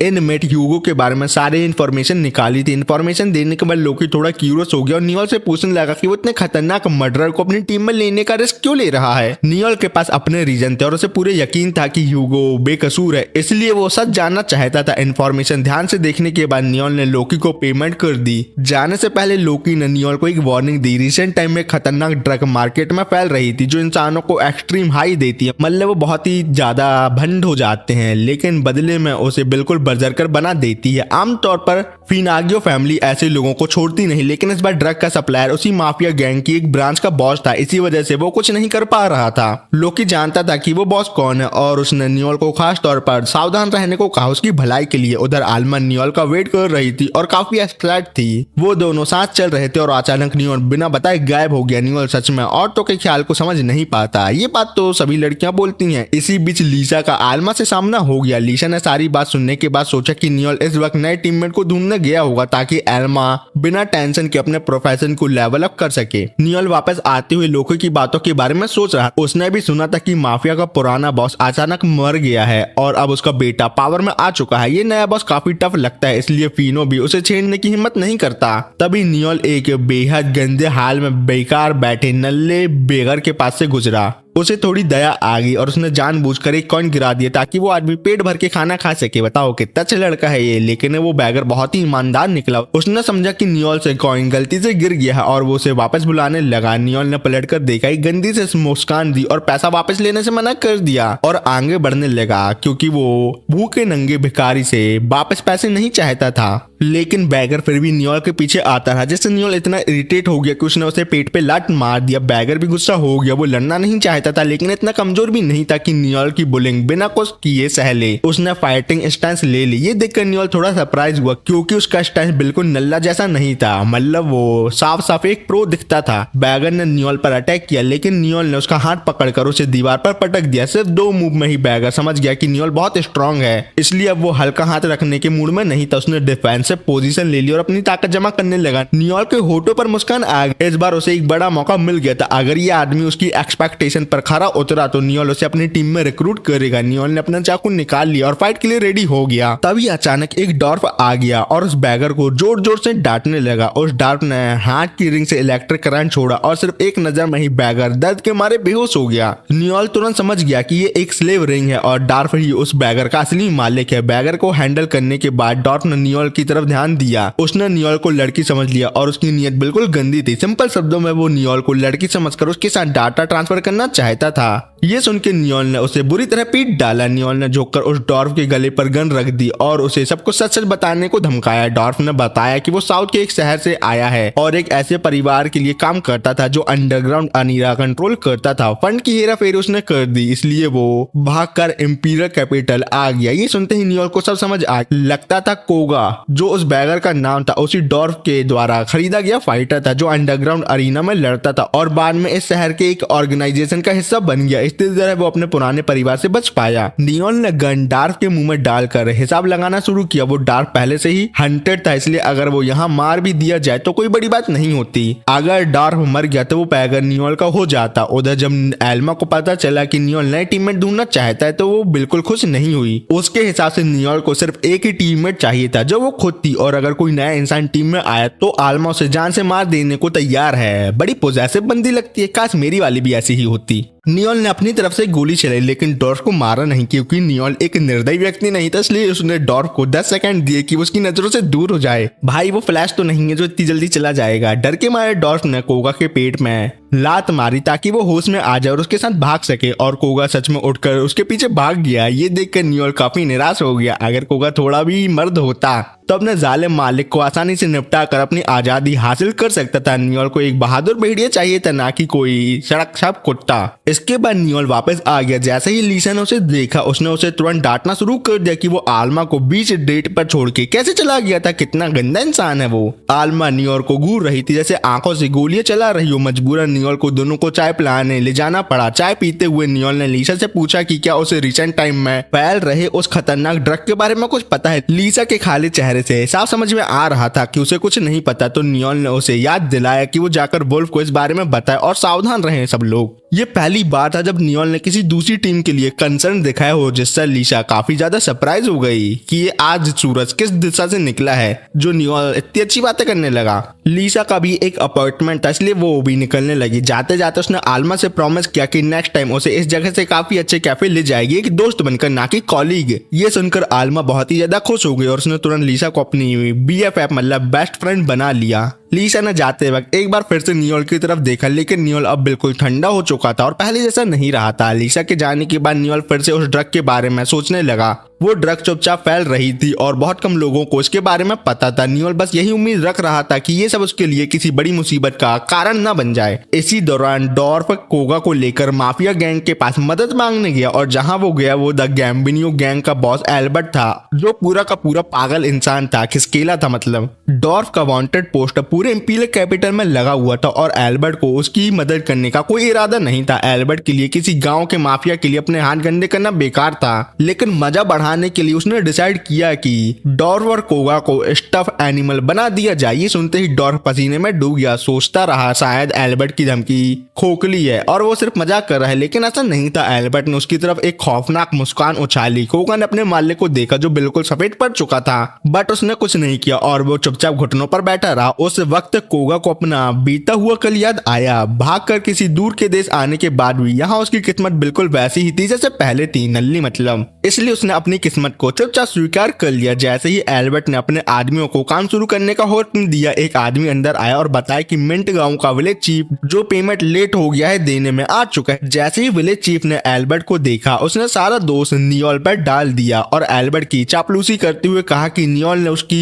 माफिया फैमिली के बारे में बहुत बुरा भला कहा था। उसका मकसद था गुस्सा नियोल पर शिफ्ट कर देना ताकि उसका बदला भी मिल जाए और कर्जा वसूली में भी थोड़ा डिले हो जाए। लेकिन एल्बर्ट को सबसे कोई घंटा फर्क नहीं पड़ता था। सच तो ये था कि विलेज चीफ पैसे लाने में लेट हो गया है और एल्बर्ट कभी भी वादा तोड़ने वालों को कभी माफ नहीं करता, उनको सीधा काट डालता है। उसने कहा अगर नियोल ने तुम्हारी राइट आई ली है तो मैं तुम्हारा राइट आर्म लूंगा। फिर उसने कोगा को बुलाया। शुरू से ही उसे पता था कि कोगा ब्लेड स्वॉर्ड मैन है। उसने कोगा को हुक्म दिया कि वो अपनी लकड़ी के स्टाफ से विलेज चीफ का हाथ काट डाले। डॉर्फ बार बार कोगा को जल्दी करने के लिए कह रहा था, तो मजबूरन कोगा खड़ा हुआ और करने ही वाला था अपना काम, तब एल्बर्ट ने उसे रोका। उसने एक पिल मुंह में डाली और भंड स्टेट में चला गया। उसे लगता था कि खतरनाक सीन भंड होकर देखने में बहुत ही ज्यादा मजा आता है और कुछ नहीं। विलेज चीफ को अभी भी यकीन नहीं हो रहा था कि कोगा एक लकड़ी की स्टाफ से उसका हाथ काट सकता है, या तो वो सबको नल्ला बना रहा है। लेकिन सिर्फ एक सेकंड में उसका हाथ जमीन पर गिर चुका था, जिससे विलेज चीफ को डैमेज का दर्द महसूस होना तक मुमकिन नहीं हो पाया। जब खून बहना शुरू हुआ तब जाकर वो चीखने लगा, पर ये सीन देखकर एल्बर्ट पागलपन से हंसने लगा क्योंकि वो क्रैक है ना थोड़ा। यही मौका देखकर डॉट ने एल्बर्ट के सामने कोगा की तारीफ शुरू कर दी। उसने बताया कि कोगा हमेशा से ही बेहद ताकतवर रहा है और अंडरग्राउंड अरीना में हमेशा चैंपियन है। अगर एल्बर्ट चाहे तो वो कोगा को उसे देने को तैयार है। इतना सब देखने के बाद कोगा एक सस्ता सौदा था और एल्बर्ट के लिए मना करना नामुमकिन था। इस तरह कोगा का मालिक बदल गया। फिर एल्बर्ट के आदमी कोगा को कपड़े बदलने के लिए ले गए क्योंकि वो मैला कुचला दिख रहा था। अभी कपड़े बदलते वक्त कोगा को अपना पूरा पास्ट याद आ गया। जब से ही वो ऐसा इंसान था जिसे कोई नहीं चाहता था। उसका बाप एक अमीर व्यापारी था और उसकी माँ बहुत ही ज्यादा खूबसूरत औरत। ऐसी फैमिली जिनके पास सब कुछ था, बस एक बच्चा नहीं था। मंदिर में प्रार्थना करने के दौरान कोगा की माँ के साथ पहाड़ी डाकुओं ने जबरदस्ती डाटा ट्रांसफर कर लिया, जिससे किसी को ये पता नहीं चला कि कोगा किसका बेटा था। इस घटना के बाद उसके पिता ने उस पर भरोसा करना छोड़ दिया और कोगा को अपना बेटा मानने से इनकार कर दिया। सही बात थी वैसे। ये उसकी माँ का सबसे बड़ा जख्म था। जब उसने अपने प्यार को अपने आप से मुंह मोड़ते देखा तो उसने अपना गला काट लिया और भगवान जी को प्यारी हो गई और कोगा बिल्कुल अकेला रह गया। कोगा ने उस फैमिली में रहने की बहुत कोशिश की, अपने पिता को खुश करने की हर मुमकिन कोशिश की, लेकिन फिर भी वो आदमी उसे अपना बेटा मानना ही नहीं चाहता था। एक सुबह जब कोगा की नींद खुली तो उसने खुद को एक जहाज पर पाया और जल्दी उसे समझ आ गया कि उसके सगे बाप ने उसे बेच दिया है और उसका पहला मालिक वही डार्क था जिसने उसे अंडरग्राउंड अरीना में लड़ने बेच दिया था। वहाँ कोगा ने अपनी काबिलियत दिखाई और हर फाइट जीती। जब डॉर्फ ने उसकी तारीफ की तो कोगा रो पड़ा क्योंकि पहली बार था कि जब किसी ने उसकी तारीफ की थी। लेकिन अंत में उसे ये भी समझ आ गया कि चाहे वो जितना भी स्ट्रांग हो, एक स्लेव हमेशा एक स्लेव ही रहता है, नल्ला कहीं का। उस रात नियोल को लोकी से एक इन्फॉर्मेशन मिली और वो तुरंत एक छोड़े हुए चर्च में आ गया। रेगुलर कस्टमर होने की वजह से लोकी ने उसे खास तौर पर बुलाया था एक सीक्रेट बताने के लिए, जो ये था कि गैम्बनियो फैमिली नियोल की जान के पीछे पड़ चुकी है। तभी नियोल ने एक अजीब सी आवाज सुनी और तुरंत समझ गया कि लोकी भाई ने उसे धोखा दे दिया है। बताओ, लड़की तो धोखा देती है, अब अपने भाई लोग भी धोखा देने लगे। लोकी ने धोखा दिया है ये जान के नियोल ने गन निकाल के लोकी के चेहरे पर ही रख दी और पूछा कि उसने ऐसा क्यों किया। पर लोकी के पास कोई भी रास्ता नहीं था क्योंकि उसे गैम्बलियो फैमिली ने मजबूर किया था। उसने हाथ उठाकर सरेंडर कर दिया और कहा कि नियोल जो चाहे कर सकता है क्योंकि वो खुद भी अपने आप से बहुत ही ज्यादा शर्मिंदा हो चुका है ये सब करने की वजह से। पर नियोल ने अपने दांत पीस लिए लेकिन गोली नहीं चला पाया। उसने सिर्फ लोकी को जाने को कहा क्योंकि वो उसे अपना बहुत अच्छा दोस्त मानता है, भाई जैसा।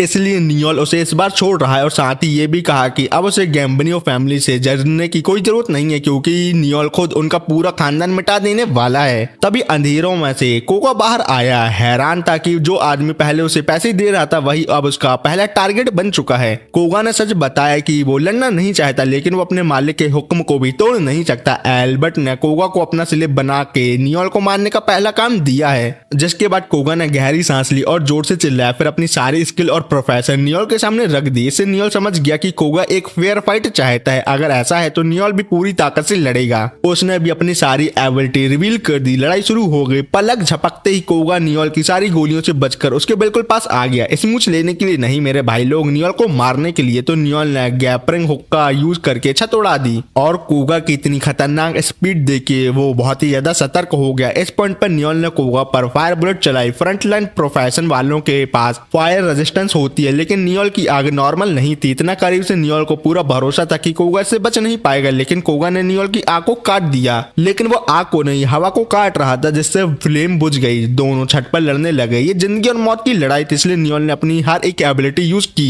फिर उसने जेब से फ्लेयर बॉम्ब निकाली और कोगा के चेहरे पर ही फेंक दी, जिससे कोगा अंधा हो गया कुछ टाइम के लिए और नियोल को मौका मिला उसे मारने के लिए। लेकिन हवा में शॉर्ट एनर्जी उभर आई। तभी किस्मत से नियोल ने वक्त पर उन्हें महसूस कर लिया और पीछे हटकर बच गया। इस मूव के बाद हर तरफ धुआं और मिट्टी छा गई थी जिससे नियोल को कुछ दिखाई नहीं दे रहा था। उधर कोगा फ्लैश बॉम्ब के असर में होते हुए भी नियोल की पोजीशन महसूस कर पा रहा था। सीधा उस पर झपट पड़ा। जहां नियोल खड़ा था वो जगह डैमेज होने की वजह से टूट गई और नियोल गिरने लगा, बिल्कुल तुम्हारी जिंदगी की तरह। पर ये कोगा के लिए एक गोल्डन चांस था नियोल को मारने का। पर उसी वक्त नियोल ने अपनी रोडिंग स्किल यूज की कोगा को पैरालाइज करने के लिए। लेकिन हैरानी की बात ये थी कि सीधा हिट लगने के बाद भी कोगा फिर भी हिल पा रहा था। जब नियोल ने दोबारा आंखें खोली उसने देखा कि कोगा की तलवार सीधे उसके चेहरे के सामने थी। ये देखकर नियोल काफी कंफ्यूज हो गया क्योंकि कोगा ने उसे तुरंत खत्म क्यों नहीं किया। न्योल को पूरा यकीन था कि कोगा का मिशन उसे मारना ही था। न्योल के सवाल पर कोगा ने समझाने की कोशिश की, हाँ उसे अपना मिशन पूरा करना था, लेकिन उसके अंदर कुछ था जो उसे रोक रहा था। ये सुनते ही न्योल ने कोगा की ब्लेड को जोर से पकड़ लिया, जिससे उल्टा कोगा घबरा गया और न्योल को तलवार छोड़ने के लिए कहने लगा। न्योल गुस्से में आ गया और सीधा उसके मुंह पर चिल्लाकर बोला कि दुश्मन पर कभी दया नहीं दिखाते, अगर कोगा उसे अभी नहीं मारेगा तो पूरी गैम्बिनो फैमिली उसे जिंदा नहीं छोड़ेगी, काट डालेगी। इस दुनिया में सबसे ज्यादा इंपॉर्टेंट अपनी जान होती है, क्या कोगा को इतना भी समझ नहीं आता? इतनी सीधी सी बात के बावजूद कोगा फिर भी न्योल पर वार नहीं कर पाया, लेकिन अब खेल का टाइम खत्म हो चुका था। न्योल ने अपना हथियार छोड़ दिया और उसी पल एक डार्ट उस जगह पर आ लगा जहां कोगा खड़ा था। ये आलमा थी, वो मदद के लिए आ चुकी थी। आलमा मुस्कुराई और कोगा को याद दिलाया कि न्योल को जमीन पर गिराने का हक सिर्फ उसी का है। एक ऐसी बंदी तो मैं भी डिजर्व करता हूँ। इसी वक्त न्योल ने अपनी चोट पकड़ी और गिर पड़ा। असल में फाइट शुरू होने से पहले ही न्योल ने अपनी कम्युनिकेशन स्किल यूज करके आलमा को मदद के लिए बुला लिया था, और अच्छी बात ये थी कि वो बिल्कुल टाइम पे आ गई। आलमा ने न्योल से पूछा कि क्या वो कोगा को मार सकती है। न्योल का जवाब था क्यों नहीं। ये सुनते ही आलमा के चेहरे पर एक खौफनाक मुस्कान आ गई और वो कोगा पर टूट पड़ी, पर कोगा पसीने में भीग गया। वो बस किसी तरह बार को रोक पाया और आलमा को रुकने के लिए समझाने लगा। उसने कहा कि उसकी तलवार कभी किसी औरत को नहीं काट सकती।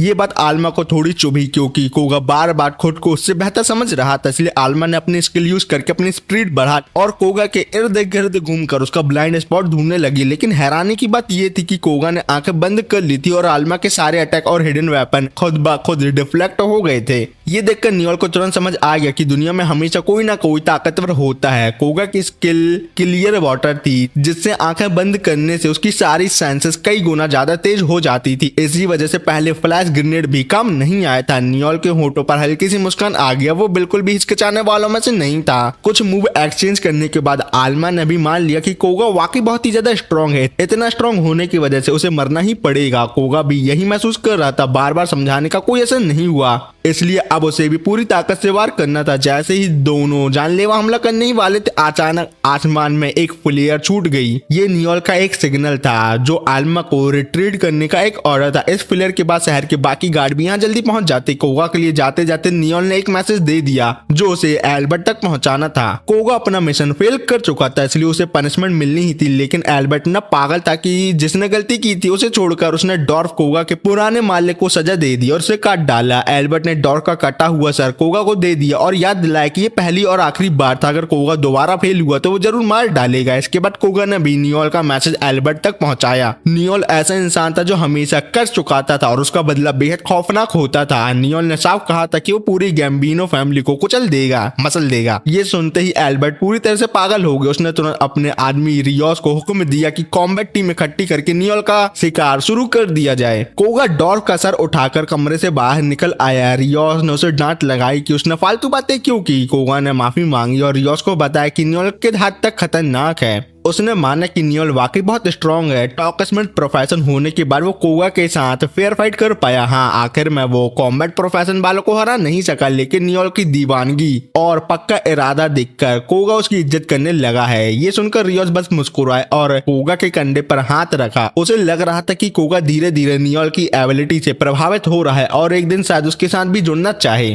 कुछ देर बाद एल्बर्ट अपने लोगों के साथ टैवरन में न्योल से मिलने आया। मिलते ही उसने न्योल को गंदा और नीच बोलना शुरू कर दिया। न्योल भी पीछे नहीं हटा और उसे पलटकर गालियां देने लगा, वो भी दाली वाली। एल्बर्ट भी ज्यादा बर्दाश्त नहीं कर पाया क्योंकि इतनी गंदी गाली किसको पसंद आती है। उसने तुरंत चाकू निकाल कर न्योल का चेहरा काटने ही वाला था कि एक बड़ा सीकर बीच में आ गया, वो भी पहले वाला। उसने साफ कहा कि उसे एल्बर्ट और न्योल के बीच की दुश्मनी से कोई लेना देना नहीं है। गुइया के खेत में जाओ, लेकिन ये टैवरन सिर्फ सीकर के लिए रिजर्व है और यहाँ लड़ाई करना मना है। अगर एल्बर्ट ने जबरदस्ती की तो चाहे वो कोई भी हो, सब उसे मार डालेंगे। ये धमकी सुन के एल्बर्ट गुस्से से भर गया और अपने लोगों को हुक्म दिया कि उस आदमी को मार डालो, काट डालो। लेकिन रियोस ने झुककर एल्बर्ट के कान में कहा कि यहाँ लोगों को मारना आसान है, लेकिन वो बाद में गॉड फादर को क्या जवाब देगा। ऊपर से वो लोग ऑलरेडी बैंड ड्रग बेचने के लिए सर्वेलेंस में थे। अगर यहाँ मौजूद सभी सीकर को मार दिया जाए तो पूरी गैंग खत्म हो जाएगी। हालांकि एल्बर्ट का हुक्म आखिरी होता है और अभी भी एल्बर्ट जिद करता रहता, रियोस इन सीकर को काट डालेगा। ये सब सुनकर एल्बर्ट थोड़ा हिचकिचाए और न्योल जोर जोर से हंसने लगा और कहने लगा। इतना गुस्सा होने के बावजूद वो गॉड फादर और एम्पायर का सामना करने की हिम्मत नहीं रखता। नल्ला कहीं का, डूब के मर जा कहीं। फिर न्योल ने टेबल पर कि वाइन की बोतल की तरफ इशारा किया। एल्बर्ट ने आते साथ ही वाइन पिया था और इतना ही काफी था जहर के लिए। एल्बर्ट घबरा गया, आंखें फैल गई, उसे यकीन नहीं हो रहा था कि वाइन में जहर है, लेकिन नियोल की आंखों में देखते ही वो घुटनों पर गिर गया। उसने उंगलियां गले में डालकर उल्टी करने की कोशिश की और उसके आदमी उसे जल्दी से डॉक्टर के पास ले गए। एल्बर्ट के जाने के बाद रियोस मुस्कुराया और नियोल की तारीफ की। उसने वही वाइन की बोतल उठाई और पूरी पी ली, क्योंकि उसे पहले से ही पता था कि वाइन में कोई जहर नहीं है। वो तो बस एल्बर्ट को उल्लू बना रहा था। लेकिन नियोल ने ये सब करके बड़ी आसानी से एल्बर्ट को भगा दिया। ये वाकई काबिले तारीफ था, बिल्कुल वैसा ही जैसा कोगा ने कहा था। नियोल वैसा ही है।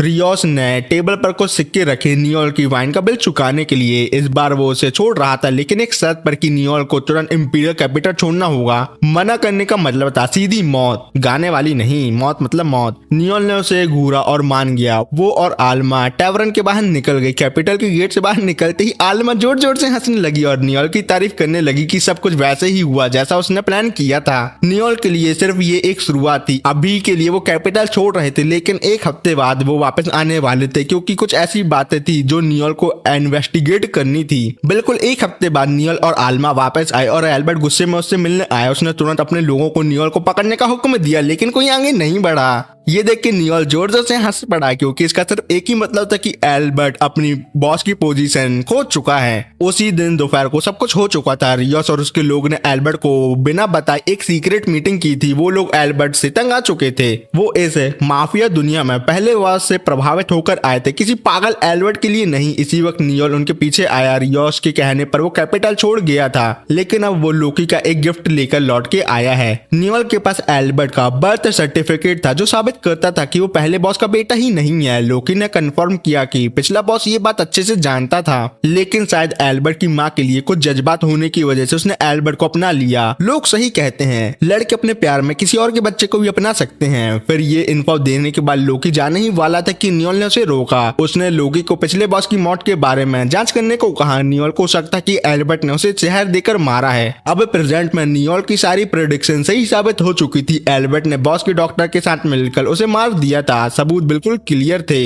इसलिए रियोस गुस्से से एल्बर्ट का कॉलर पकड़कर उसे उठाना चाहता था और एक ही बार में उसका काम खत्म कर देना चाहता, लेकिन फिर भी एल्बर्ट वही था जिसे पिछले बॉस ने अपना सक्सेसर चुना था और रियोस इस बात को इग्नोर नहीं कर सकता था। इसलिए उसने एल्बर्ट को एक आखिरी मौका देने का फैसला किया। रियोस ने नियोल और आल्मा की तरफ इशारा किया और कहा कि एल्बर्ट यहाँ मौजूद किसी भी आदमी को चुन सकता है जो इन दोनों से लड़े उसके बदले में। अगर एल्बर्ट जीत गया तो उसे बॉस अच्छे से मान लिया जाएगा, नहीं तो वो गुइया के खेत में जाए। जैसे ही रियोस ने ये कहा, अपना रंग बिरंगा फिनो वहां आ गया। उसे देखते ही एल्बर्ट का चेहरा सफेद पड़ गया और वो कहने लगा कि फिनो यहाँ क्यों था। तो फिनो ने बड़ी सी मुस्कान के साथ उसका मजाक उड़ाया और कहा ऑफ कोर्स वो नियोल के साथ होने वाले डुअल को अपनी आंखों से देखने आया है और कुछ नहीं। फिनो यहाँ इसलिए आया था क्योंकि नियोल ने उसे खुद यहाँ बुलाया था। वो फिनो के लिए जो हमेशा से गैम्बलिनो फैमिली को कुचलने का मौका ढूंढ रहा था, नियोल द्वारा दिया गया ये मौका वाकई लाजवाब था और कुछ नहीं। एल्बर्ट की तरफ देखे तो वो अभी भी इस अजीब से बैटल में हिस्सा लेने के लिए राजी नहीं था। उसके लिए ऐसा करने का कोई मतलब ही नहीं था। ये देखकर फिनो गुस्से में आ गया। उसने एल्बर्ट का चेहरा पकड़ लिया और जोर से चिल्लाया कि एक बॉस होते हुए उसने गैंग का सिर्फ अपमान ही किया है, नल्ला नकारा कहीं का। और ये एल्बर्ट का आखिरी मौका था। अगर वो अभी भी बहाना बना रहा है तो उसे यहाँ मार दिया जाएगा। खल्लास मतलब सीधी धमकी से एल्बर्ट बुरी तरह डर गया और क्या करता वो कांपते हुए उसने पूछा कि अगर वो जीत गया तो क्या होगा?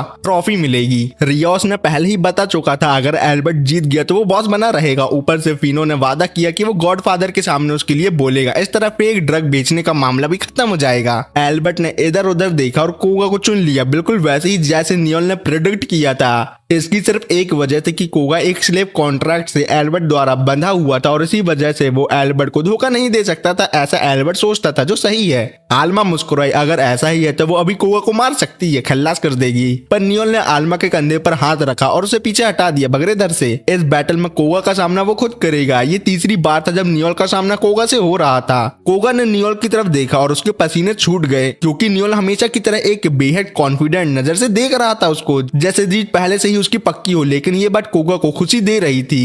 कोगा को कोई पता नहीं हो रहा था कि वो खुश क्यों है, पर उसे इतना पता था कि नियोल ने कोई ना कोई स्ट्रैटेजी तैयार रखी है। अब देखना था नियोल कैसे इस्तेमाल करेगा उस स्ट्रैटेजी को अपनी लड़ाई में। जैसे ही फिनो का सिग्नल मिला, दोनों बैटल में कूद पड़े। नियोल ने तुरंत एक आइस बुलेट फायर की, जिससे पूरा बैटल अरीना बर्फ में जम गया और एल्बर्ट के चेहरे पर एक तीखी मुस्कान आ गई। वो काफी कॉन्फिडेंट था कि वो ही मैच को जीतेगा, क्योंकि आखिरकार नियोल सिर्फ एक टॉक स्मिथ का नल्ला प्रोफेशन वाला था। वो कैसे कोगा जैसे कॉम्बैट प्रोफेशन को हरा सकता था। आइस रिंग के अंदर कोगा और नियोल लगातार मूव एक्सचेंज कर रहे थे। इसी दौरान कोगा ने अपनी तलवार शीत में डाल ली, जिसे देखकर नियोल चौंक गया। वो तुरंत समझ गया कि कोगा अपनी पहली फ्लैश टेक्निक यूज करने वाला है, तलवार निकालने की स्पीड को मैक्सिमम तक ले जाने वाली टेक्निक। अगर नियोल कोगा के अटैक रेंज में आ गया तो वो पल भर में मारा जाए, लेकिन जब पहले से सब कुछ पता हो तो डरना भी कम हो जाता है। इसलिए नियोल ने भी अपना प्लान तैयार रखा था। नियोल ने अपनी गन फेंक दी और कोगा को बताया कि उसकी गन में बिल्कुल भी बुलेट नहीं बची, इसलिए अगला मूवी फाइट का फैसला करेगा कि कौन जीतेगा और कौन हारेगा। पर नियोल ने अपनी तलवार निकाली और सीधा आगे बढ़ गया। कोगा काफी कॉशियस था, उसे पूरा यकीन था कि नियोल के पास कोई ना कोई चाल जरूर होगी, इसलिए वो बिना सोचे समझे अटैक नहीं कर रहा था। जैसे ही नियोल उसके अटैक रेंज में आया, कोगा ने जानलेवा शॉर्ट स्ट्राइक डाल दी, लेकिन नियोल बिल्कुल पागलपन पर उतर आया। उसने अपना दाहिना हाथ उसकी तलवार पर लगा दिया और कोगा का अटैक रोक दिया और उसकी तलवार को झटक कर दूर गिरा दिया, जिससे कोगा घबरा गया। उसने तुरंत नियोल के पेट में लात मारी और अपनी तलवार उठाने के लिए पीछे हटा। इसके बाद ऐसे भयानक और लगातार अटैक हुए कि पूरी आइस अरीना ही टूट गई। नियोल बाहर जा गिरा और कोगा ने मौका देकर पीछा किया और सीधा नियोल के सीने पर एक गहरा कट मारा। उस पल अटैक बिल्कुल सही लगा था, लेकिन कोगा को कुछ गड़बड़ महसूस हुई। जैसे उसने देखा, नियोल ने उसके सामने एक मैगजीन फेंक दी। इतनी क्लोज रेंज पर कोगा अटैक डॉज नहीं कर पाया, इसलिए मैगजीन फट गई और कोगा का जिस्म धीरे धीरे जमने लगा। और इसी पल का इंतजार नियोल कर रहा था। वो तेजी से आगे बढ़ा और एक फाइनल किक मारी, जिससे कोगा जोर से खून थूकता हुआ जमीन पर गिर गया। इसी वक्त कोगा को अपना दर्दनाक पास्ट याद आ गया। पैदा होने से ही वो कमजोर था, कभी किसी का विरोध करने की हिम्मत नहीं हुई उसकी। जब तक उसे स्वॉर्ड स्लेव प्रोफेशन नहीं मिला था, कोगा ने दीवानगी से ट्रेनिंग की, अपनी स्किल बढ़ाई, लेकिन आखिर में वो वही कमजोर इंसान रह गया जो सिर्फ दूसरों के हुक्म मानता था। पर नियोल अलग था। टॉक स्मिथ होने के बावजूद वो हमेशा पूरे कॉन्फिडेंस के साथ लड़ता था। बैटल खत्म हो चुकी थी। नियोल और आल्मा तुरंत वहां से निकल गए। इस बार रियोस और उसके ग्रुप पर नियोल का एक एहसान हो गया था, लेकिन नियोल को न उस एहसान की परवाह थी, ना ही उसे वापस चुकवाने की जरूरत। नियोल की इन बातों को सुन के रियोस को समझ आ गया कोगा नियोल की इतनी इज्जत क्यों करता है। फिर आल्मा नियोल को एक कमरे में ले गई ताकि उसकी चोटों पर बैंडेज लगा सके। वो गुस्से में थी और नियोल को डांट रही थी कि उसने अपनी रिस्पॉन्सिबिलिटी क्यों नहीं निभाई। साफ तौर पर लड़ने का काम उसका था और नियोल कमांडर था जो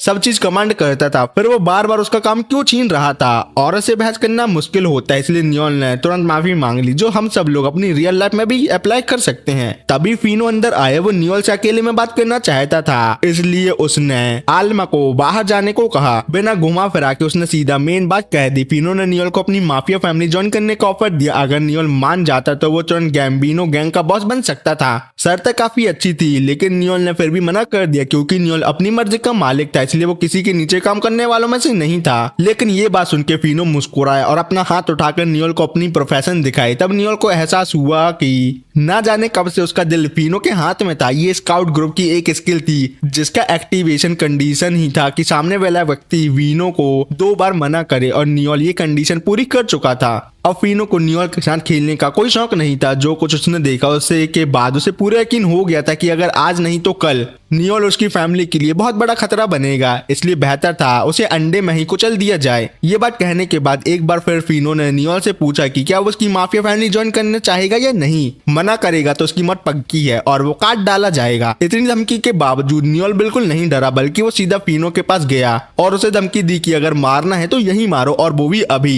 एक बदनाम माफिया फैमिली का सदस्य होते हुए कमजोर को मारना सिर्फ एक बुजदिली है, और अगर ये बात सभी के सामने आ गई तो उसकी पूरी इमेज की खचड़ा हो जाएगी। फिनो ने जैसे ही अटैक किया, नियोल ने भी ऐलान कर दिया, अगर तुमने अटैक किया उसी वक्त से तुम्हारी फैमिली का खात्मा तैयार हो जाएगा। नियोल ने अपनी बाहें फैलाकर कहा कि इस दुनिया में उससे ऊपर सिर्फ वो खुद है। एक दिन वो दुनिया का सबसे ताकतवर सीकर बनेगा। नियोल का ये पक्का इरादा और एटीट्यूड देखकर फिनो थोड़ा संभल गया। आखिरकार उसने अपनी स्किल वापस ले ली। जाते जाते उसने नियोल को एक बार फिर याद दिलाया, अगर कभी नियोल अपनी बात भूल गया तो फिनो खुद आकर उसे याद दिलाएगा। मतलब अगर नियोल वर्ल्ड का स्ट्रॉन्गेस्ट सीकर नहीं बना तो वो मारा जाएगा। फिर फिनो और उसके आदमी कैरेज में वापस चले गए। एल्बर्ट अभी भी यहाँ वर्डिक्ट का इंतजार कर रहा था कि आगे उसके साथ क्या होगा, और ये सब होने के बाद वो पूरी तरह डर चुका था और फिनो से भीख मांगने लगा कि उसे बचा ले। फिनो ने हाँ कह दी, लेकिन शर्त ये थी कि एल्बर्ट को एक नई जिंदगी मिलेगी, उसके घर के सुअरों के साथ रहने वाली जिंदगी। ये कहकर एल्बर्ट को सभी लोग घसीट कर ले गए। अगली सुबह कोगा रिंग और स्लेव सर्टिफिकेट लेकर नियोल के पास आ गया, क्योंकि अब से नियोल उसका नया मास्टर था। नियोल ने गहरी सांस ली और सीधा मना कर दिया। उसने कोगा को बताया कि उसका गोल इस एम्पायर का सबसे ताकतवर सीकर बनना है। उसके लिए उसे एक बहादुर भेड़िया चाहिए, ना कि ऐसा कुत्ता जो हर वक्त अपने मालिक के चेहरे को देखता रहे काम करने से पहले। नियोल ने स्लेव सर्टिफिकेट कोगा को वापस कर दिया और ऐलान किया कि अब से कोगा आजाद है। कोगा बहुत ही ज्यादा मुस्कुराया, पर इतनी अजीब बात थी कि वो हमेशा से आजाद होना चाहता था, और जब उसे आजादी मिल गई तो उसे समझ नहीं आ रहा कि वो क्या करे। फिर पूरी डिटर्मिनेशन के साथ कोगा ने नियोल से रिक्वेस्ट की कि वो उसकी टीम ज्वाइन करना चाहता है। अगर नियोल को एक बहादुर भेड़िया चाहिए तो कोगा अपनी बची खुची इज्जत का कसम खा कर वादा करता है कि वो आखिरी सांस तक नियोल के साथ लड़ेगा। इस तरह नियोल की टीम में एक नया मेंबर शामिल हो गया। तीनों की ट्रेनिंग तुरंत शुरू हो गई। हर किसी का अपना रोल था। कोगा का टीम में आने से दुश्मन की फ्रंट लाइन तोड़ना काफी आसान हो गया था, और आलमा की आर्मर ब्रेकिंग स्किल के सपोर्ट के साथ कोगा आसानी से उनकी डिफेंसिव लाइन को चीर डालता था। उसी वक्त नियोल ने अपनी रोरिंग स्किल का यूज करके सारे मॉन्स्टर को पैरालाइज कर दिया और कोगा को मॉन्स्टर लीडर को खत्म करने का मौका दिया। बैटल के बाद कोगा और आलमा फिर से बहस करने लगे, क्योंकि आलमा बार बार कोगा के काम छीन रही थी। नियोल बीच में आ गया और दोनों को उनकी फॉर्मेशन एडजस्ट करने के लिए कहा। इस फाइट के बाद कुछ बातें थी जो वो दोनों तक पहुंचाना चाहता था। कोगा के कंट्रीब्यूशन के साथ नियोल को पूरा कॉन्फिडेंस था कि अब वो एक क्लैन एस्टैब्लिश कर सकता है। जब कोगा और आलमा को समझ नहीं आया कि क्लैन क्या होता है, तो नियोल ने एक बार फिर डिटेल में सबको समझाया। इसी दौरान कोगा की नजर नियोल के हाथ पर बने एक सिंबल पर पड़ी। आलमा ने तुरंत पहचान लिया कि ये एक प्रमोशन सिंबल था। नियोल के पास इतनी स्ट्रेंथ और लेवल हो चुका था कि वो क्लास सी से बी रैंक पर अप हो सकता है। नियोल के लिए ये बहुत ही बड़ा कदम था। प्लान के मुताबिक अगले साल के अंदर नियोल अपने क्लैन को किसी भी कीमत पर 8 ट्राई एम्पायर के 7 स्टार रेगलिया क्लैन की लिस्ट में शामिल करने वाला है, और इस बात पर उसे पूरा यकीन है कि वो ऐसा कर ही लेगा। सीन पास्ट में जाता है, जहां अगले दिन नियोल के वाइनयार्ड में एक अनएक्सपेक्टेड मेहमान आया। उस मेहमान से मिलने से पहले ही नियोल ने अपने सर्वेंट को कह दिया कि थोड़ा सा उस मेहमान को ब्राइब कर देना, मतलब रिश्वत दे देना, ताकि बातचीत आसान हो जाए। पर तभी अचानक नियोल के बिल्कुल पीछे एक बुजुर्ग आदमी प्रकट हुआ, जिसने अपना नाम हैरल्ड बताया, सीकर का सुपरवाइजर। नियोल ने तुरंत उसे कमरे में आने का निमंत्रण दिया और बात करने के लिए बैठाया। उसने हैरल्ड को वही का बना हुआ वाइन का एक गिलास दिया। एक सिप लेते ही हैरल्ड ने नियोल की तारीफ की। भले ही नियोल ने अभी अभी इस प्रोडक्शन फैसिलिटी की जिम्मेदारी संभाली थी, लेकिन उसमें सर्वेंट को सही डायरेक्शन देने का नेचुरल टैलेंट था। नियोल ने बस हल्की सी मुस्कान के साथ रिएक्ट किया और फिर सोचता रहा कि हैरल्ड यहाँ क्यों आया है। आखिरकार नियोल के होम टाउन में जो कुछ भी हुआ था उसकी गवाही वो पहले ही दे चुका था। तब हैरल्ड ने अपनी जेब से एक फोटो निकाल के कहा कि ये किंग लेवल मॉन्स्टर की तस्वीर थी जो कुछ दिन पहले दिखाई दिया था। सिर्फ देखते ही नियोल ने पहचान लिया कि ये वही मॉन्स्टर था जिसने उसके गांव पर हमला किया था, और नियोल पहले से ही जानता था कि ये मॉन्स्टर अभी तक जिंदा है, क्योंकि उस रात के भयानक युद्ध के बाद 2 चीज गायब हो गई थी। पहली उस मॉन्स्टर की लाश और दूसरी उसके दादा का बैटल एक्ट। हैरल्ड गंभीर हो गया और नियोल को बताया कि कुछ दिन पहले इस मॉन्स्टर ने एक और शहर पर हमला किया था। लीड गिल्ड निडान ने उसे खत्म करने का मिशन लिया था, लेकिन वो बुरी तरह फेल हो गए, जैसे मैं अपनी लव लाइफ में हो गया। और जब दूसरी गिल्ड मदद करने के लिए आई तो मॉन्स्टर भागकर वापस एबिस में चला गया। आमतौर पर मॉन्स्टर दिखाई देने के बाद भागते नहीं हैं, लेकिन इस मॉन्स्टर में जैसे अपनी खुद की कॉन्शियसनेस थी। इसी वजह से हैरल्ड को शक हुआ कि ये सिर्फ किंग लेवल तक नहीं है बल्कि वैलियंट लेवल तक पहुंच चुका है। हैरल्ड ने एबिस के बारे में और कई जानकारी दी, जैसे एबिस के टोटल 13 लेवल होते हैं जिन पर 10 महान राजा राज करते हैं। हर एक के पास इतनी ताकत है कि वो पूरी दुनिया को तबाह कर सके, और इतिहास के मुताबिक आखिरी बार किसी वैलियंट को 40 साल पहले देखा गया था। सिर्फ कुछ ही पलों में उसने 3 राज्यों को मिटा डाला था, काट डाला था, और फिर नियोल के दादा की टीम ने उसे खत्म किया था। ये बात कि नियोल के दादा उसे वापस एबिस में धकेल पाए इंसानियत के लिए एक चमत्कार थी, लेकिन इस बार मामला अलग था। ऐसा मॉन्स्टर था जिसे ओवरडेथ भी नहीं रोक पाया था। हैरल्ड बहुत ही ज्यादा चिंतित था, क्योंकि ये प्रॉब्लम पूरी ह्यूमैनिटी के लिए एक बहुत बड़ा खतरा बन सकती है। ये सब सुनते ही नियोल के चेहरे पर अनजाने में एक मुस्कान आ गई, जिसे देखकर हैरल्ड थोड़ा चौंक गया। उसने कहा कि वाकई नियोल की आंखें बिल्कुल उसके दादा जैसी हैं। हैरल्ड ने माना कि वो सिर्फ नियोल का हालचाल देखने आया था, लेकिन शायद उसकी चिंता बेकार थी। अगली सुबह सुबह नियोल आल्मा और कोगा को लेकर क्लैन एस्टैब्लिशमेंट इंटरव्यू के लिए हैरोल्ड के ऑफिस गया। वेटिंग रूम में बैठे कोगा बहुत नर्वस था। ये उसका पहला इंटरव्यू था और उसे लग रहा था अगर उसने कुछ गलत बोल दिया तो नियोल का सपना पूरी तरह से टूट जाएगा। आल्मा साइड में बैठकर उसे छेड़ रही थी। दोनों इतना शोर मचा रहे थे कि नियोल को काफी इरिटेशन हो रही थी। थोड़ी देर बाद हैरोल्ड आया और इंटरव्यू शुरू हुआ। क्लैन बनाने के लिए जो भी जरूरी था उसकी नियोल ने पूरी तैयारी रखी थी। फिर भी हैरोल्ड ने उनका क्लैन का प्रपोजल ही रिजेक्ट कर दिया। उसने सीधा साफ बताया कि इंपीरियल कैपिटल में नए नियम आए हैं। अब सिर्फ वही लोग क्लैन बना सकते हैं जो वाकई ताकतवर हों, ना कि वो जो बस मिनिमम कंडीशन पूरी करते हैं, जैसे नियोल का ग्रुप जो नल्ला है अभी। नियोल ने और सुनना चाहा। इस पर हैरोल्ड ने कहा कि जो बात वो बताने जा रहा है वो एक स्टेट सीक्रेट है और उनसे उम्मीद की कि वो इसे बाहर किसी को ना बताएं। ये बात किंगडम के वेस्टर्न रीजन से जुड़ी थी। वहां जमीन के नीचे बहुत तेज माना फ्लो पाया गया है और सिर्फ 1 साल के अंदर उस जगह पर एक वैलिएंट लेवल डिजास्टर पैदा हो सकता है। ये सुनते ही कोगा के चेहरा सफेद पड़ गया। अगर उन्हें पहले से पता था तो क्या इस प्रॉब्लम को रोका नहीं जा सकता? हैरोल्ड का जवाब था नहीं। माना जमीन के नीचे बिल्कुल इंसानी शरीर की नसों की तरफ बहता है। थोड़ा सा भी इम्पैक्ट हुआ तो ये फट सकता है। आल्मा ने पूछा कि अगर रोका नहीं जा सकता तो क्या ह्यूमैनिटी के जीतने का कोई मौका है? हैरोल्ड ने बताया कि उसने अपनी आंखों से ओवरडेथ और एक वैलिएंट के बीच का युद्ध देखा था। ओवरडेथ की वजह से ही इंपीरियल कैपिटल आज तक सुरक्षित है और समृद्ध है, पर जब अगला वैलिएंट आएगा तो सारी रेगेलिया गिल्ड को मिलकर लड़ना पड़ेगा। ये एक पूरे ताकत का युद्ध होगा जिसमें किसी को पीछे रहने का मौका नहीं मिलेगा, सबको लड़ना ही होगा। फिर भी हैरोल्ड ये पक्का नहीं कर सकता था कि वो जीत ही जाएंगे। इसलिए इंपीरियल कैपिटल को इस वक्त एक बहुत बड़े पावर हाउस की जरूरत है। उनके पास इतना टाइम नहीं है कि नियोल के जैसे ग्रुप को जो नए हैं उनको धीरे धीरे ट्रेंड कराएं। ये सुनकर नियोल समझ गया हैरोल्ड की बातें बिल्कुल लॉजिकल थी। इसलिए नियोल ने क्लैन बनाने की एप्लीकेशन वापस लेने का फैसला किया, लेकिन कुछ टाइम के लिए ही बस। वापस जाते हुए कोगा बार बार नियोल से पूछ रहा था कि क्या वो सच में इतनी आसानी से गिव अप कर देगा। आखिर ये तो उसका सपना था, लेकिन नियोल का ऐसा कोई इरादा नहीं था, बल्कि उसके लिए वैलिएंट का अपीयर होना एक मौका था। नियोल ने दोनों को एक गली में ले जाकर समझाया असल में वैलिएंट लेवल मॉन्स्टर इंसानियत के लिए एक बहुत ही बड़ी आफत होता है, लेकिन उसके दादा ने उसे खत्म किया था। इसी वजह से इंपीरियल कैपिटल आज तक डेवलप हो पाया है। उस वैलिएंट के दिल से बनाया गया डिवाइस पूरे इंपीरियल कैपिटल को एनर्जी देता है और इंपीरियल कैपिटल के हर एक नए इन्वेंशन पावरफुल मॉन्स्टर से ही बनते हैं। इसलिए इंपीरियल कैपिटल लोगों को सीकर बनने के लिए एंकरेज करता है ताकि आफत को भगवान का वरदान बनाया जा सके, और यही सीकर का असली मतलब होता है। 1 साल के अंदर वो वैलिएंट डिजास्टर आने वाला था, इसलिए नियोल को अपना प्लान थोड़ा बदलना पड़ा। पहले उसका प्लान था अगले साल तक रेगेलिया गिल्ड बनना, लेकिन अब उसने अपना टारगेट टाइम कम कर लिया है। नियोल ने प्लान को 2 फेजों में बांट दिया। पहले 6 महीने टीम की स्ट्रेंथ को इतना स्ट्रॉन्ग करना है कि क्लैन बनाने का क्राइटेरिया मीट हो जाए, और बाकी 6 महीने रेगेलिया ज्वाइन करने का तरीका ढूंढना है। और ऐसा करने के बाद ही उनकी टीम उस वैलिएंट डिजास्टर के अगेंस्ट बैटल में शामिल हो पाएगी। रेगेलिया को जल्दी ज्वाइन करने के लिए उन्हें एक ऐसी अचीवमेंट चाहिए थी जो पूरे इंपीरियल कैपिटल को हिला दे, जिससे सब लोग उन्हें जानने पहचानने लगे। अगले दिन नियोल अपने प्रोफेशन अपग्रेड कराने गया। टॉक स्मिथ से वो स्ट्रेटेजिस्ट बन गया, जो उसके प्रोफेशन का एक सब ब्रांच है, जिससे नियोल बिना पहले से प्लानिंग किए रियल टाइम सिचुएशन एनालाइज कर सकता था। और जैसे ही वो असेसमेंट गिल्ड से बाहर निकला, उसकी मुलाकात जीक से हुई, जो ब्लैक ड्रैगन टीम का डिप्यूटी लीडर था। वो बहुत सी लड़कियों से घिरा हुआ था जो उसकी रिसेंट अचीवमेंट की तारीफ कर रही थी। नियोल को देखते ही जीक तुरंत उसके पास आया। इंपीरियल कैपिटल में सिर्फ 3 सीकर थे जो एक्स लेवल तक पहुंचे हुए थे। पहला था 100 डीमन नाइट वॉकर का लीडर रियो, दूसरा था माइटी ड्रैगन टीम का लीडर विक्टर, और तीसरा था जीक, माइटी ड्रैगन टीम का डिप्यूटी लीडर। जीक बिना घुमा फिरा के सीधी बात पर आया। गैम्बिनो गैंग को हराने की नियोल की अचीवमेंट सुनकर वो काफी इंटरेस्टेड हो गया था उस पर,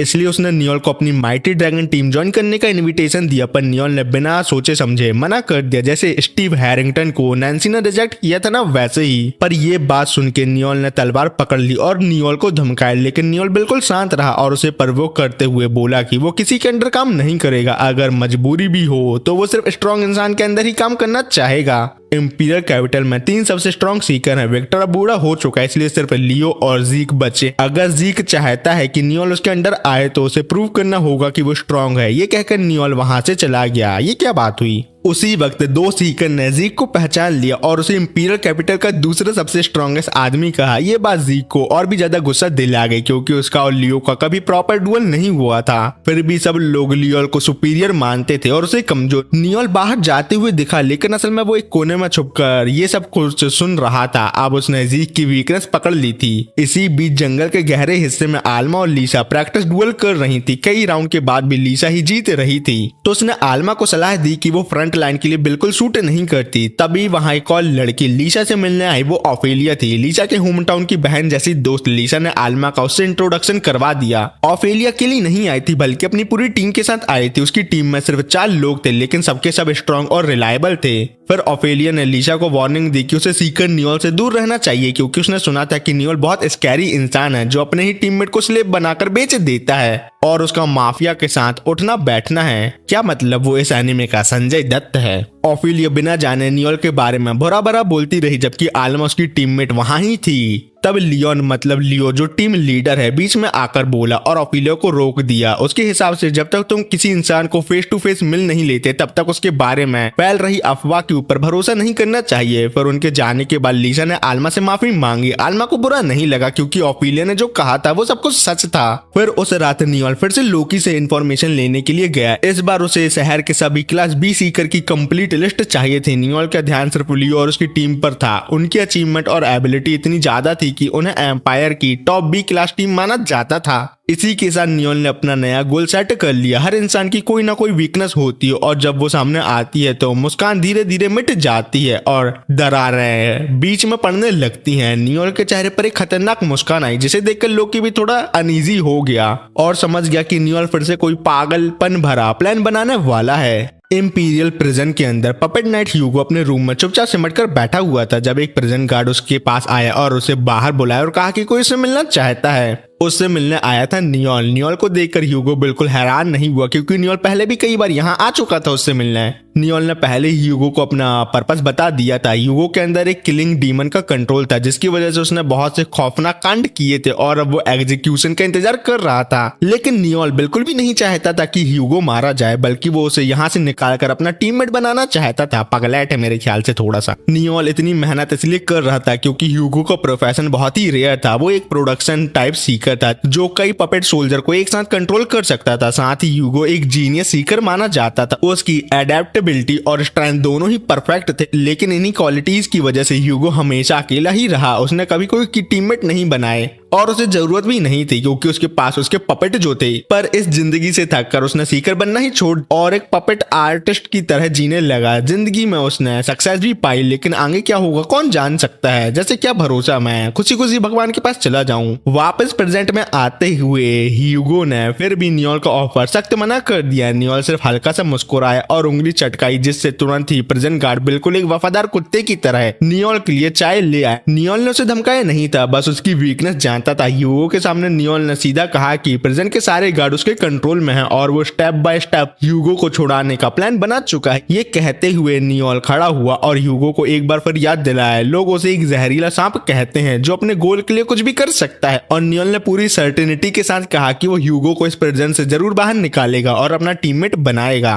उसी शाम नियोल सबको एक नाइट टैवरन में ले गया। ये टैवरन सिर्फ बी क्लास सीकर और उसके ऊपर के लोगों के लिए था। इसी वजह से कोगा थोड़ा नर्वस था लेकिन नियोल पूरे कॉन्फिडेंस के साथ अंदर चला गया। तुरंत ही एक बड़ा सा आदमी आया जो नियोल को बुली करना चाहता था लेकिन नियोल ऐसा होने नहीं दे सकता था। उसने इंपीरियल कैपिटल के सारे बी रैंक सीकर की इंफॉर्मेशन पहले ही चेक कर रखी थी और उनके सीक्रेट के बारे में भी उसे सब पता था। वो आदमी एडगर जल्द ही बाप बनने वाला था और नियोल ने इस बात को उसे धमकाने के लिए यूज किया। अगर एडगर नियोल के साथ बड़ी मछली छोटी मछली खा जाए ये वाला गेम खेलना चाहता है तो वो बिल्कुल खेल सकता है, बस उसके कॉन्सिक्वेंसेस के लिए उसे रेडी रहना चाहिए। अपनी वीकनेस पकड़ में आते ही एडगर इतना डर गया कि कुछ नहीं कर पाया और साइड हो गया। उसके बाद सब लोग टैवरन में बैठकर लजीज खाना खाने लगे जहां कोगा तारीफ पर तारीफ करता रहा लेकिन नियोल पूरी तरह फोकस था क्योंकि इस बार वो यहाँ किसी और पर्पज से आया था ना कि खाना खाने। जैसे उसने सोचा उसका टारगेट सामने आ गया, लियो और उसकी टीम। नेचुरली ऑफेलिया भी उनके साथ थी जो पहले आल्मा से मिल चुकी थी, इसलिए ऑफेलिया ने उसे तुरंत पहचान लिया और ग्रीट करने आ गई। नियोल ने भी अपनी कम्युनिकेशन स्किल यूज की और कुछ इंटरेस्टिंग इन्फॉर्मेशन निकाल ली। आलमा ने धीरे से नियोल को वार्न किया कि ऑफेलिया उसके बारे में अच्छा नहीं सोचती,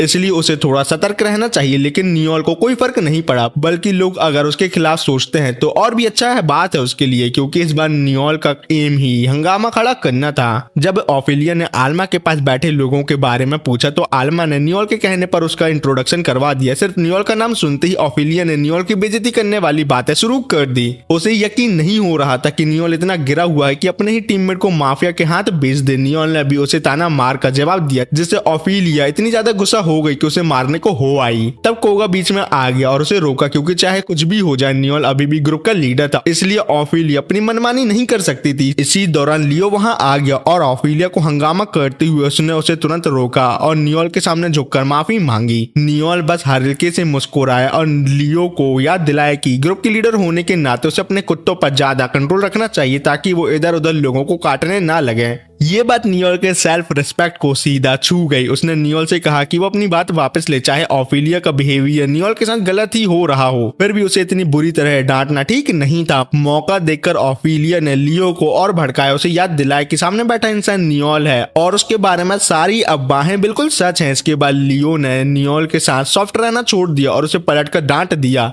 कहने लगा कि वो अपने टीममेट की इज्जत नहीं करता और उसकी जुबान हमेशा दूसरों को नीचे दिखाती रहती है, और उसके हिसाब से नियोल एक सीकर बनने के लायक ही नहीं है, और अगर नियोल ऐसे ही बिहेव करता रहा तो एक दिन जरूर उसे अपने कर्मों की सजा मिलेगी। इस पर नियोल ने पलटकर जवाब दिया, और लियो का क्या? हमेशा बाहर वालों की बातों में आकर खुद को सही और हर चीज का सेंटर समझने वाला लियो भी एक दिन अपने अंजाम से नहीं बच पाएगा। नियोल की जुबानी टकरार का लेवल काफी ऊपर था और इसी वजह से लियो गुस्से में तुरंत वहां से चला गया, क्योंकि लड़की के जैसे दिखने वाले लड़के का दिमाग भी लड़की की तरह ही होता है और ये बात तो सभी को पता है। लड़कियों से बातचीत में कभी कोई जीत नहीं सकता। इस पॉइंट पर कोगा को लगा कि नियोल उन लोगों के साथ थोड़ा ज्यादा ही सख्त हो गया। तब नियोल ने कोगा और आलमा को अपना पूरा प्लान बता दिया। ये सुनते ही दोनों जोर से चिल्ला उठे कि नियोल इतना गंदा गेम खेल रहा है। लेकिन नियोल को ऐसा बिल्कुल नहीं लगा। उसके लिए सीकर की दुनिया में सिर्फ दो ही लोग होते हैं, शिकार और शिकारी, और हमेशा ताकतवर को शिकार करने का मौका मिल जाए ऐसा भी जरूरी नहीं है। नियोल ने एक शैतानी मुस्कान दिखाई। उसका टारगेट लियो की टीम थी। उसे सीडी के रूप में यूज करके वो ऊपर तक पहुंचना चाहता है और कुछ नहीं। इसी दौरान हैरोल्ड अपने रूम में मैरियन से मिल रहा था। मैरियन पैर पर पैर रखकर बैठी थी, जिसे देखकर हैरोल्ड ने उसे टोक दिया कि लड़कियों के जैसे बैठो।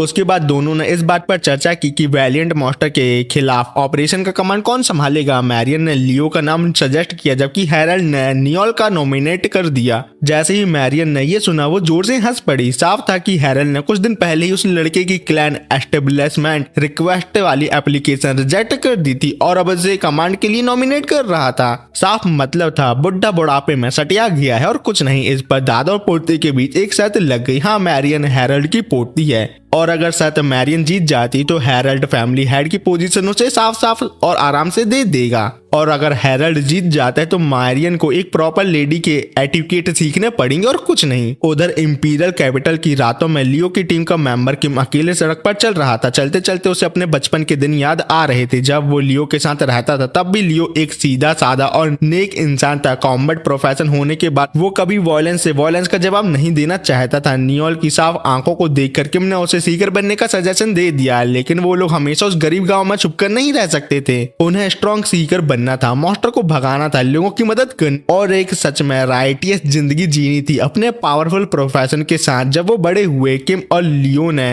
एक टीम बनाई और जल्दी अच्छी अचीवमेंट हासिल कर ली। उनकी टीम का ओरिजिनल नाम टोलाइट था, जो चारों मेंबर ने मिलकर डिसाइड किया था, लेकिन धीरे धीरे लोग उन्हें लियो की स्किल की वजह से सेलेस्टियल विंग कहने लगे। लोग लियो को इस तरह याद करते थे। ये बात किम को पूरे यकीन दिलाती थी कि लियो जरूर कुछ बहुत बड़ा हासिल करेगा। प्रेजेंट में लौटकर किम और लियो एक टैवर्न में बैठे थे। पहले लियो का अचानक गुस्सा हो जाना किम को अजीब लगा, क्योंकि ये पहली बात था जब लियो अपने इमोशन कंट्रोल नहीं कर पाया था। किम ने तुरंत लियो के कंधे पर हाथ रखा और उसे हिम्मत दी। फिर एक लेटर आगे बढ़ाया। ये लेटर सीकर एसोसिएशन का था, जिसमें रियल स्ट्रेंथ वाली टीम को जल्दी से क्लैन एस्टैब्लिश करने की याद दिलाई गई थी। ऐसे ही लेटर और नियोल की टीम के बाकी मेंबर को भी मिल चुके थे। काफी टाइम से वो क्लैन एस्टैब्लिश करने को डिले कर रहे थे, लेकिन अब आगे बढ़ने का वक्त आ चुका था। नेचुरली सारे टीम अल्टीमेट लियो के फैसले के साथ थे। अगले ही सुबह किम और लियो हैरल्ड से मिलने गए गिल्ड एस्टेब्लिश करने की रिक्वेस्ट लेकर। हैरल्ड ने तुरंत मना कर दिया और उन्हें आने वाले 1 साल में होने वाले वैलिएंट इवेंट के बारे में बताया, जहां बहुत ही खतरनाक मॉन्स्टर आने वाला था।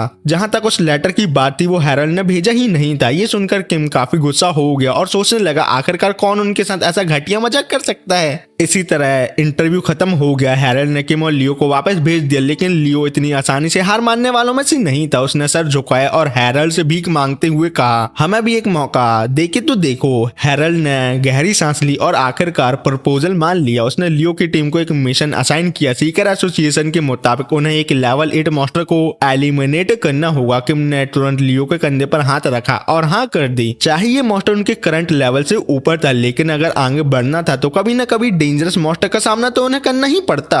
ये टेस्ट सिर्फ लियो की टीम के लिए ही नहीं था, एक और टीम भी थी जिनकी क्लान एस्टेब्लिश रिक्वेस्ट पहले दिन रिजेक्ट हो चुकी थी और उसका लीडर भी लियो की तरह भीख मांग चुका था। इसलिए एसोसिएशन ने डिसाइड किया था कि ये एक जॉइंट टेस्ट होगा। जो टीम उस मॉन्स्टर को एलिमिनेट करेगी उन्हें तुरंत क्लैन बनाने की परमिशन मिल जाएगी। ये कहते हुए हैरल्ड ने नियोल को अंदर बुलाया। नियोल ने सिर्फ मुस्कुराते हुए किम और लियो को ग्रीट किया, जबकि लियो उसे देखकर शौक में अपनी आंखें फैलाए रह गया और कुछ नहीं कर पाया। इस मिशन में जिस मॉन्स्टर को उन्हें मारना था वो डेंटेलियन मॉन्स्टर था। हैरल्ड ने एक बार फिर सबसे पूछा, क्या वो जानते हैं ये किस टाइप का मॉन्स्टर है? नियोल इस मॉन्स्टर को बहुत अच्छी तरह से जानता था। इसके पास एक तीसरी आंख होती है जिसके थ्रू ये इंसानों के दिमाग पढ़ सकता है। इसकी शक्ल बंदर जैसी थी, लेकिन इसका स्वभाव बहुत धोखेबाज और ये बहुत ही ज्यादा निर्दयी था, बिल्कुल तुम लोगों की एक्स की तरह। पास्ट में कई सीकर जो इसे मारने में फेल हुए थे उन्हें इसने बहुत बुरी तरह टॉर्चर करके मारा था। इतना बताना इस मॉन्स्टर के बारे में काफी था। इसके बाद नियोल ने टेस्ट के लिए कुछ मैंडेटरी कंडीशन कंफर्म करनी चाहिए। हैरोल्ड के सामने उसने कुछ दिन पहले हुई उस घटना का जिक्र किया जब लियो की ग्रुप की मेंबर ऑफिलिया ने लगभग उस पर हमला कर दिया था। इसलिए नियोल ने हैरोल्ड से एक एक्स्ट्रा कंडीशन ऐड करने को कहा। टेस्ट से पहले किसी भी टीम को एक दूसरे को ऑब्स्ट्रक्ट करना मना होगा, मतलब एक दूसरे के लिए परेशानी खड़ी नहीं करना है। और जब टेस्ट शुरू होगा तब हर टीम के सारे मेंबर मौजूद होने चाहिए। ये कंडीशन ज्यादा बड़ी नहीं थी, इसलिए हैरोल्ड ने तुरंत मान ली। लेकिन क्योंकि ये एक स्पेशल केस था जहां इंपीरियल कैपिटल ने दोनों टीम के लिए एक्सेप्शन दिया था, इसलिए जो भी पार्टी मिशन फेल करती उन्हें पनिशमेंट मिलेगी, जो है उन्हें तुरंत अपनी टीम डिसबैंड करनी होगी। नियोल ने बिना किसी हिचकिचाहट के तुरंत कॉन्ट्रैक्ट साइन कर दिया। लियोल और किम थोड़े हेजिटेट थे, लेकिन आखिरकार उन्होंने भी एग्री कर लिया। टेस्ट 3 दिन बाद दोपहर को शुरू होना था। जाने से पहले लियो ने नियोल के साथ सुलह करनी चाहिए, इसलिए उसने ऑफिलिया की तरफ से एक बार फिर से नियोल से माफी मांगी। टेस्ट के बारे में लियो अपनी टीम की ताकत को लेकर काफी कॉन्फिडेंट था। वो नियोल की टीम से काफी स्ट्रांग थे, लेकिन नियोल के साथ थोड़ी इंटरेक्शन के बाद लियो को एहसास हो गया था कि नियोल कॉमन सेंस को भी बदलने की एबिलिटी रखता है, इसलिए वो टेस्ट में नियोल को हल्के में नहीं लेगा। नियोल ने भी खुशी खुशी हाथ मिलाया और सुलह कर ली। फिर उसने लियो को बताया कि उसने अभी अभी प्रोफेशन अपना अपग्रेड करके स्ट्रेटेजिस्ट बना लिया है। उसकी कैलकुलेशन एबिलिटी लगभग प्रोफेसी के लेवल की हो चुकी है। नियोल ने फिर एक सातिर सी मुस्कान के साथ लियो को बताया कि पहले ही वो सीन देख चुका है जहां लियो उसके सामने रो रहा होगा और भीख मांग रहा होगा। 3 दिन बाद दोनों टीम टेस्ट शुरू करने के लिए इकट्ठा हुई। हैरल्ड के सिग्नल पर लियो की टीम तुरंत काम में लग गई, जबकि नियोल की टीम शांति से मैट बिछाकर लंच करने लगी। ये देखकर लियो को काफी क्यूरियोसिटी हुई और उसने नियोल से पूछा कि वो ऐसा क्यों कर रहा है, तो नियोल ने शांत लहजे में जवाब दिया, जब भूख लगे तो खाना खाना चाहिए और लाइन मारती हुई लड़की मिले तो भाग जाना चाहिए, जिससे जीवन अच्छा रहता है। इतनी अच्छी बात सुनकर पता नहीं क्यों लियो को गुस्सा आ गया, पर किम ने लियो को रोका और धीरे से याद दिलाया कि जब से उन्हें नियोल जैसे लोगों की टीम के साथ टेस्ट में उतरना पड़ा तब से उनकी रेपुटेशन पहले से ही नीचे गिर चुकी, इसलिए उन्हें ये टेस्ट जीतने में ध्यान देना चाहिए, ना कि नियोल जैसे नल्ले गिल्ले की बातों पर। इसके बाद लियो की पूरी टीम बिना नियोल की परवाह किए आगे बढ़ गई। एबिस में घुसते ही ऑफिलिया ने तुरंत अपनी स्किल यूज की। दुश्मन के वैनगार्ड को उनकी एंट्री का पता चल चुका था। उसने अंदाजा लगाया कि सिर्फ 5 मिनट में वो यहाँ पहुंच जाएंगे। वॉल जानता था कि ये बात बताने का सही वक्त नहीं था, लेकिन फिर भी उसने सबको याद दिलाया कि कल नियोल उससे मिलने आया था और उसे लियो को बिट्रे मतलब धोखा देने को कहा था। जैसे ही उसने ये बात बोली, ऑफिलिया ने भी कहा कि उसे भी नियोल की तरफ से वही रिक्वेस्ट मिली थी और किम को भी यही बात नियोल ने बोली थी, लेकिन ऑब्वियसली सभी ने उसकी बात को हाँ बोलने से मना कर दिया था। सिर्फ लियो ही एक ऐसा था जिसे नियोल ने पर्सनली अप्रोच नहीं किया था। पर लियो जितना ज्यादा इस बारे में सोचता उतना ही वो कंफ्यूज होता जा रहा था। तो किम ने उसके कंधे पर हाथ रखकर हिम्मत दी और कहा कि वो कभी लियो को बिट्रे नहीं करेगा। आगे देखते हैं क्या होता है। इससे लियो को थोड़ा सुकून मिला। जैसे ही उसने बात खत्म की, वैनगार्ड मॉन्स्टर सामने आ गए। लियो ने तुरंत अपनी स्किल यूज करके सबको बचाने के लिए एक शील्ड बना दी। इसी बीच नियोल भी आराम से लंच एंजॉय कर रहा था। 3 दिन पहले जब लियो और किम जा चुके थे, हैरोल्ड ने नियोल से प्राइवेट बात की थी। उसने नियोल को लियो की टीम के साथ डर्टी प्रे करने की परमिशन दे दी थी, लेकिन एसोसिएशन का नाम यूज करके इनविटेशन लेटर भेजने की इजाजत नहीं दी थी। नॉर्मली इस बात पर नियोल को तुरंत पनिशमेंट मिल जाती, लेकिन इस बारे में सिर्फ हैरोल्ड और नियोल जानते थे।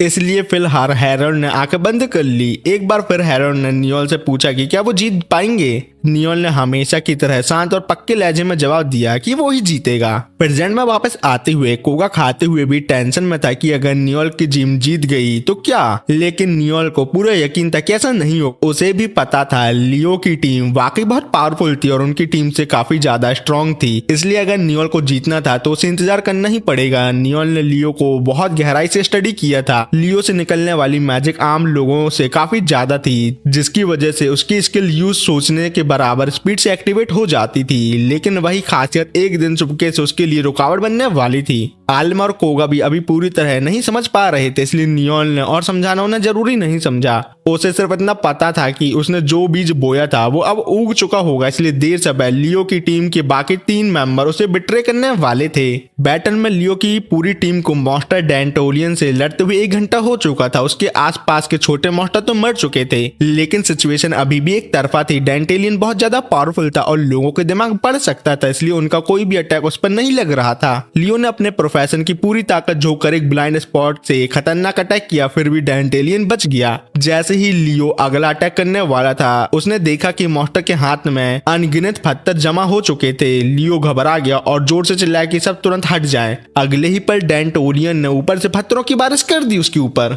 एबिस के बाहर बैठा कोगा काफी परेशान था, लेकिन नियोल ने अभी तक कोई एक्शन का ऑर्डर नहीं दिया था। नियोल के लिए सिर्फ तभी इस बैटल में उतरना सही होता जब नियो की टीम अपनी सारी एबिलिटी खर्च कर चुकी होती। डेंटेलियन के अटैक के बाद सबसे पहले गिरने वाली ऑफिलिया थी, इसलिए वो लड़ने के काबिल नहीं रही थी। लियो ने जल्दी से एक पावर शील्ड बफ किया ताकि इस मॉन्स्टर को रोका जा सके और बाकी लोग ऑफिलिया को उठाकर वहां से निकल पाए। डेंटेलियन का सामना करते हुए लियो जानता था कि उसके जीतने के चांसेस नहीं है, फिर भी उसे एक स्मोक स्क्रीन अटैक चलाया ताकि मॉन्स्टर अंधा हो जाए। उसके बाद वो तुरंत लोग के बनाए हुए सर्कल के अंदर भाग गया और छुप गया। लोग की हीलिंग मैजिक की वजह से ऑफिलिया की हालत थोड़ी बेहतर हो गई थी, लेकिन वो अभी भी फाइट करने के लायक नहीं थी। इस पॉइंट पर किम ने एक प्लान सोचा। वो चाहता था कि वो खुद एक बेट के तौर पर यूज हो ताकि लियो अपनी फिनिशिंग स्किल यूज कर सके, क्योंकि उस स्किल का एरिया ऑफ इफेक्ट बहुत बड़ा था। किम चाहता था कि मॉन्स्टर को जितना हो सके दूर ले जाए ताकि ऑफिलिया और लो पर कोई असर ना पड़े। लियो ने इस प्लान पर बार बार सोचा, लेकिन फिर उसे रिजेक्ट कर दिया।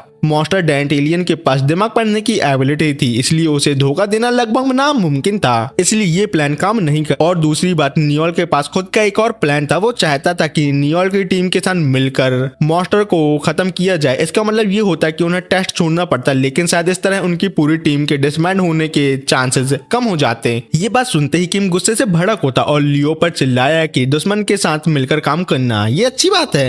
ये बिल्कुल लियो जैसा नहीं था, लेकिन लियो के पास और कोई रास्ता नहीं था। कि लीडर होने के नाते उसकी जिम्मेदारी थी कि सबकी सेफ्टी इंश्योर वो करे।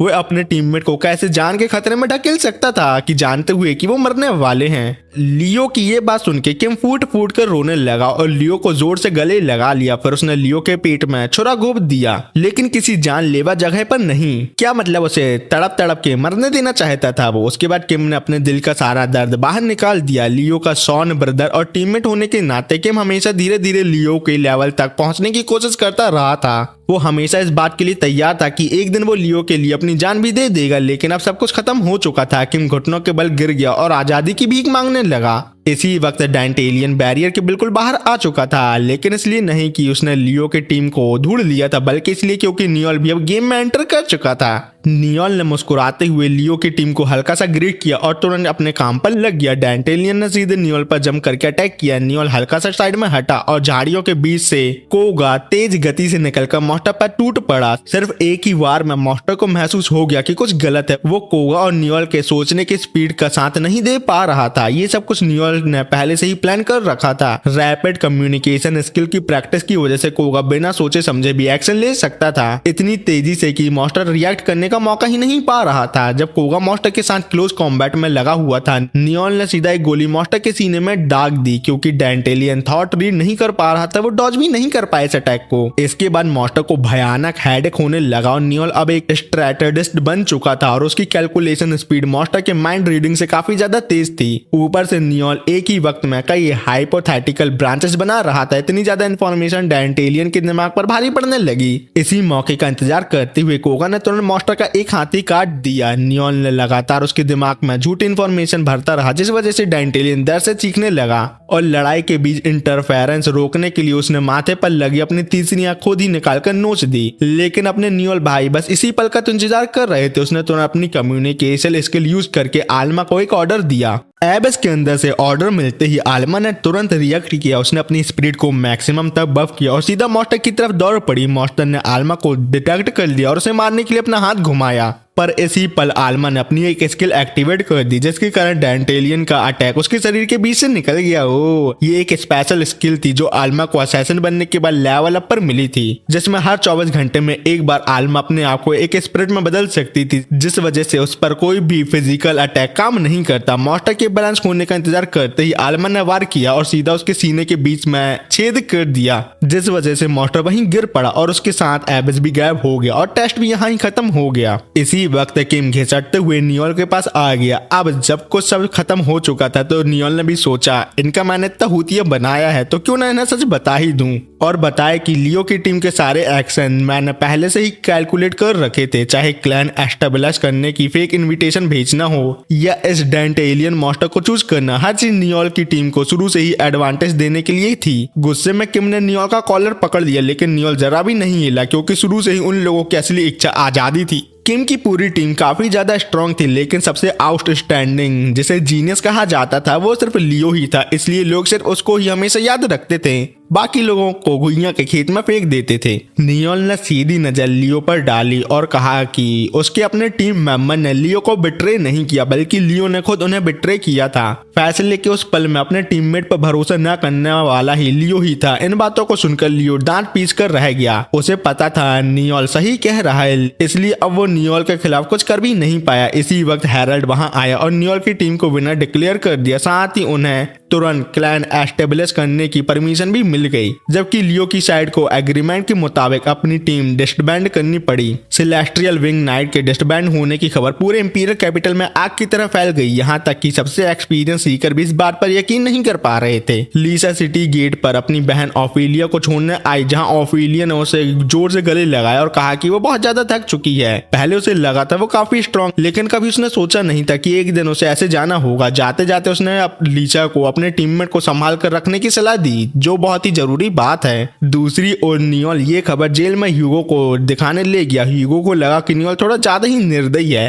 लेकिन नियोल का मानना अलग था। उसके लिए वो टीम पहले ही बिगड़ चुकी थी, उसने बस उन्हें अपनी गलतियों का एहसास कराया और कुछ नहीं। उधर टैवरन में किम बस दारू पी पी कर बिल्कुल भंड हो चुका था, बिल्कुल दिल टूटे आशिक की तरह। उसे इतना डिप्रेस देखकर टैवरन ओनर ने समझाया कि किम अभी जवान है, इसलिए ये सिचुएशन उसे मैच्योर बनाएगी और उसे अपने चुने हुए रास्ते पर आगे बढ़ना चाहिए। मतलब मौत नहीं यार, मतलब कुछ न्यू ट्राई करना चाहिए। फिर भी किम खुद को माफ नहीं कर पा रहा था। उसके हाथ कांप रहे थे क्योंकि ये वही हाथ थे जिन्होंने लियो को छुरा मारा था, इसलिए वो एहसास अभी भी उसके अंदर था। किम फूट फूट कर रोने लगा। उसे समझ आया कि वो गलत था। उस खतरनाक पल में लियो ने बस अपने टीममेट को बचाने के लिए ही सही फैसला लिया था। फिर भी किम ने लियो पर क्यों भरोसा नहीं किया। गुस्से में आकर असली गद्दारी तो उसने की ना कि लियो ने। टैवरन ओनर ने उसे फिर समझाया, हाँ किम के एक्शन माफ करने लायक नहीं है, बिल्कुल नीच हरकत थी उसकी, लेकिन अगर वो सच में लियो के लिए कुछ करना चाहता है तो उसे लियो को आजाद करने में मदद करनी होगी। पर किम को टैवरन ओनर की बात समझ में नहीं आई। टीम तो डिस्बैंड हो चुकी थी, तो क्या लियो ऑलरेडी फ्री नहीं हो गया था? तब टैवरन ओनर ने उसे समझाया, अगर किम को लियो को छुरा मारने का गिल्ट है तो लियो को अपने टीममेट पर भरोसा ना कर पाने का गिल्ट है। ये गिल्ट लियो को एक मेंटल जेल में बंद कर चुका है, जहां से वो कभी आजाद नहीं हो पाएगा, और लियो को जेल से निकालने वाला सिर्फ किम ही हो सकता है। इसी बीच लियो एडगर के ग्रुप के हाथों बुली हो रहा था। कितना नल्ला हो गया है जी पिटने खुचने के बाद। एडगर काफी टाइम से इस मौके का इंतजार कर रहा था, क्योंकि उसे लियो जैसे फेक लोगों से सबसे ज्यादा नफरत थी। जब सब लोग लियो की तारीफ करते थे तो बाकी लोग उसे नल्ला नकारा कहते थे और आज उसे बदला लेने का मौका मिल गया है। एडगर ने लियो को दीवार से चिपका दिया और लियो ने बिल्कुल भी रेजिस्टेंस नहीं दिखाया। तभी अचानक नियोल अपनी टीम के साथ वहां आ गया और एडगर के चेलों को बुरी तरह पीटना शुरू कर दिया। नियोल ने एडगर को पूरी तरह डांटा जिससे एडगर गुस्से से भर गया, लेकिन जब उसने अपने चेलों को अटैक करने का ऑर्डर दिया तो वो सब डर के मारे भाग गए और एडगर अकेला ही रह गया। नियोल ने तुरंत एडगर की नाक काट दिया और उसे मेल शूर्पनखा बना दिया। फिर उसके बाल पकड़कर धमकाया। इस बार वो उसे छोड़ रहा था, लेकिन अगर अगला मौका आया तो सिर्फ एडगर ही नहीं, उसके बीबी और बच्चे भी नियोल के गुस्से का शिकार होंगे। याद रखना एडगर। एडगर की फाड़ने के बाद नियोल सीधा अपने असली काम पर आया। उसने लियो को अपने क्लैन ज्वाइन करने का ऑफर दिया जहां डिप्टी लीडर की पोजीशन उसके लिए प्रिजर्व थी, लेकिन लियो ने मना कर दिया क्योंकि उसके दिल में नियोल के लिए गहरी नफरत भरी हुई थी। अगर नियोल ना होता तो उसकी टीम अभी डिसबैंड नहीं हुई होती। तब नियोल ने लियो को एक कड़वी सच्चाई से रूबरू कराया कि उसकी टीम पहले से ही खत्म हो चुकी थी। आगे बढ़ने वाला सिर्फ लियो ही अकेला था और बाकी सब उसके पीछे भागते रहते थे। जैसे जैसे वो बड़े होते उनके दिलों में एक अनजान प्रेशर बनता जाता और वही प्रेशर एक दिन टीम तोड़ देता।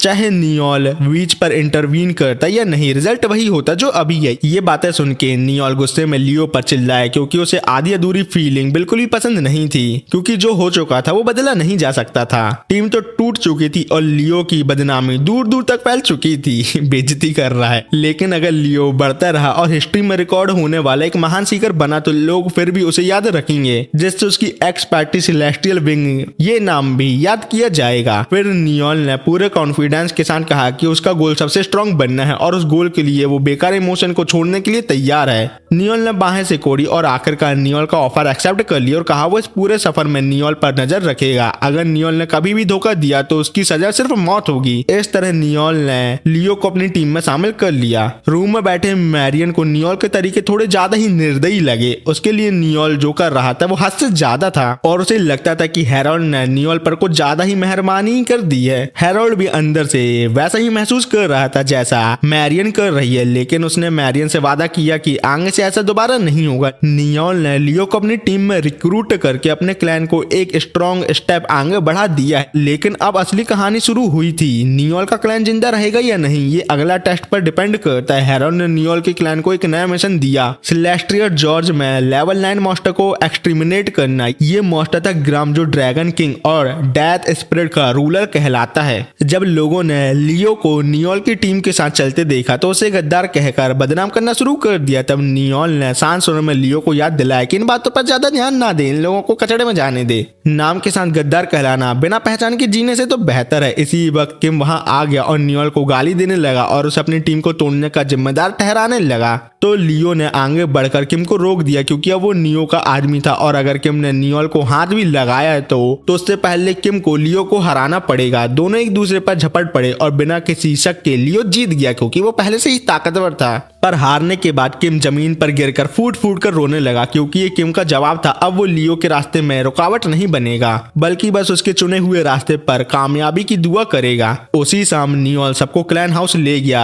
उसने इस घर को खरीदने में लगभग 20 मिलियन डोंग खर्च किए थे। घर बहुत बड़ा था लेकिन सस्ता था, जिसका एक कारण था जो लियो ने तुरंत पहचान लिया कि ये जगह पहले एग्जीक्यूशन ग्राउंड थी, मतलब यहाँ से लोगों को भगवान के पास भेजा जाता था। नियोल ने भी बताया कि हाँ, इसी वजह से यहाँ कुछ अनक्लियर चीज हो सकती है जैसे भूत, लेकिन कोई दिक्कत की बात नहीं है क्योंकि तभी नियोल ने एक स्किल बुक निकाली जो डेथ स्पिरिट को प्यूरिफाई करने की टेक्निक सिखाती थी। इसलिए जो भी स्पिरिट उन लोगों को छूने की कोशिश करेगी उसे तुरंत नियोल यहाँ से रवाना कर देगा। फिर नियोल ने हर मेंबर को एक सांप के शेप का नेकलेस दिया। ये उनके गिल्ड का सिंबल होगा और क्लैन का नाम रखा गया ब्लू विंग स्नेक। अगला टेस्ट शुरू हुआ। लेवल 9 मॉन्स्टर ग्राम के सामने आते ही उसने अनगिनत अनडेड बुला लिए जो सब पर टूट पड़े। नियोल और उसकी टीम ने पूरी कोशिश की लेकिन वो सिर्फ उसके मेनियंस को ही हरा पाए। जब तक वो ग्राम तक पहुंचते सब लोग बिल्कुल थक चुके थे। मजबूरन उन्हें एक गुफा में भाग कर छुपना पड़ा। इस वक्त सबकी फाइटिंग एबिलिटी खत्म हो चुकी थी। लियो का हाथ तलवार पर था लेकिन लगातार कांप रहा था। जल्द ही ग्राम वहां पहुंच गया और अटैक करने ही वाला था कि नियोल ने अचानक उसे रोक दिया। नियोल ने कहा कि उसके पास एक डील है। अपनी जेब से नियोल ने एक स्प्रे बॉटल निकाली और बोला ये स्प्रे ग्राम के लिए काफी फायदेमंद है। मॉन्स्टर को बात समझ नहीं आई, लेकिन जैसे ही उसका शरीर अजीब सा महसूस होने लगा वो तुरंत पैरालाइज का शिकार हो गया। तब नियोल ने सच बताया ये स्प्रे आल्मा के खून से बना एक खास पॉइजन है जो कुछ मिनट के लिए टारगेट को पैरालाइज कर देता है। ये एंश्योर करने के लिए कि ग्राम पर इसका असर हो, नियोल ने पहले से ही पूरा प्लान बना रखा था। उसने जानबूझकर टीम को डिसएडवांटेज में रखा और ग्राम को इस गुफा तक लाया। ये जगह पहले से ही तय की गई थी। इस पूरे एरिया में उसने ये पॉइजन स्प्रे कर रखा था। बिना रंग और बिना स्मेल के मॉन्स्टर पूरी तरह ट्रैप में फंस चुका था। जब ग्राम बिल्कुल भी हिल पा नहीं रहा था, नियोल ने एक गोली चलाकर उसका अंत कर दिया। बैटल यहाँ खत्म हो गई। हेरल्ड वहां आया और नियोल से कंफर्म किया इस अचीवमेंट से उसका नाम और ज्यादा मशहूर हो जाएगा। लेकिन नियोल के लिए ये सब कुछ भी नहीं था। उसने फिर से हेरल्ड के सामने ऐलान किया कि वो ओवरडेड का पोता है, इसलिए वो हिस्ट्री का सबसे स्ट्रॉन्गेस्ट सीकर बनेगा अपने दादाजी की तरह। पर लोगों ने सवाल किया कि एक टॉक स्मिथ होते हुए नियोल सबसे स्ट्रॉन्ग कैसे बनेगा। लेकिन जवाब बहुत ही ज्यादा आसान था। नियोल खुद स्ट्रॉन्ग नहीं बनेगा बल्कि सबसे स्ट्रॉन्ग टीममेट को लीड करेगा और उस टीम के साथ शोहरत और ताकत की बुलंदियों तक पहुंच जाएगा। और यहाँ ही ये एनीमे खत्म होता है। इसका कोई भी नेक्स्ट सीजन नहीं है, तो मैं नेक्स्ट पार्ट नहीं बना सकता और आपको देखना भी नहीं है। तो ठीक है, वीडियो को लाइक, चैनल को सब्सक्राइब और वीडियो को हाइप करना नहीं भूलना। फिर मिलते हैं किसी ऑन गोइंग एनीमे में बहुत जल्द।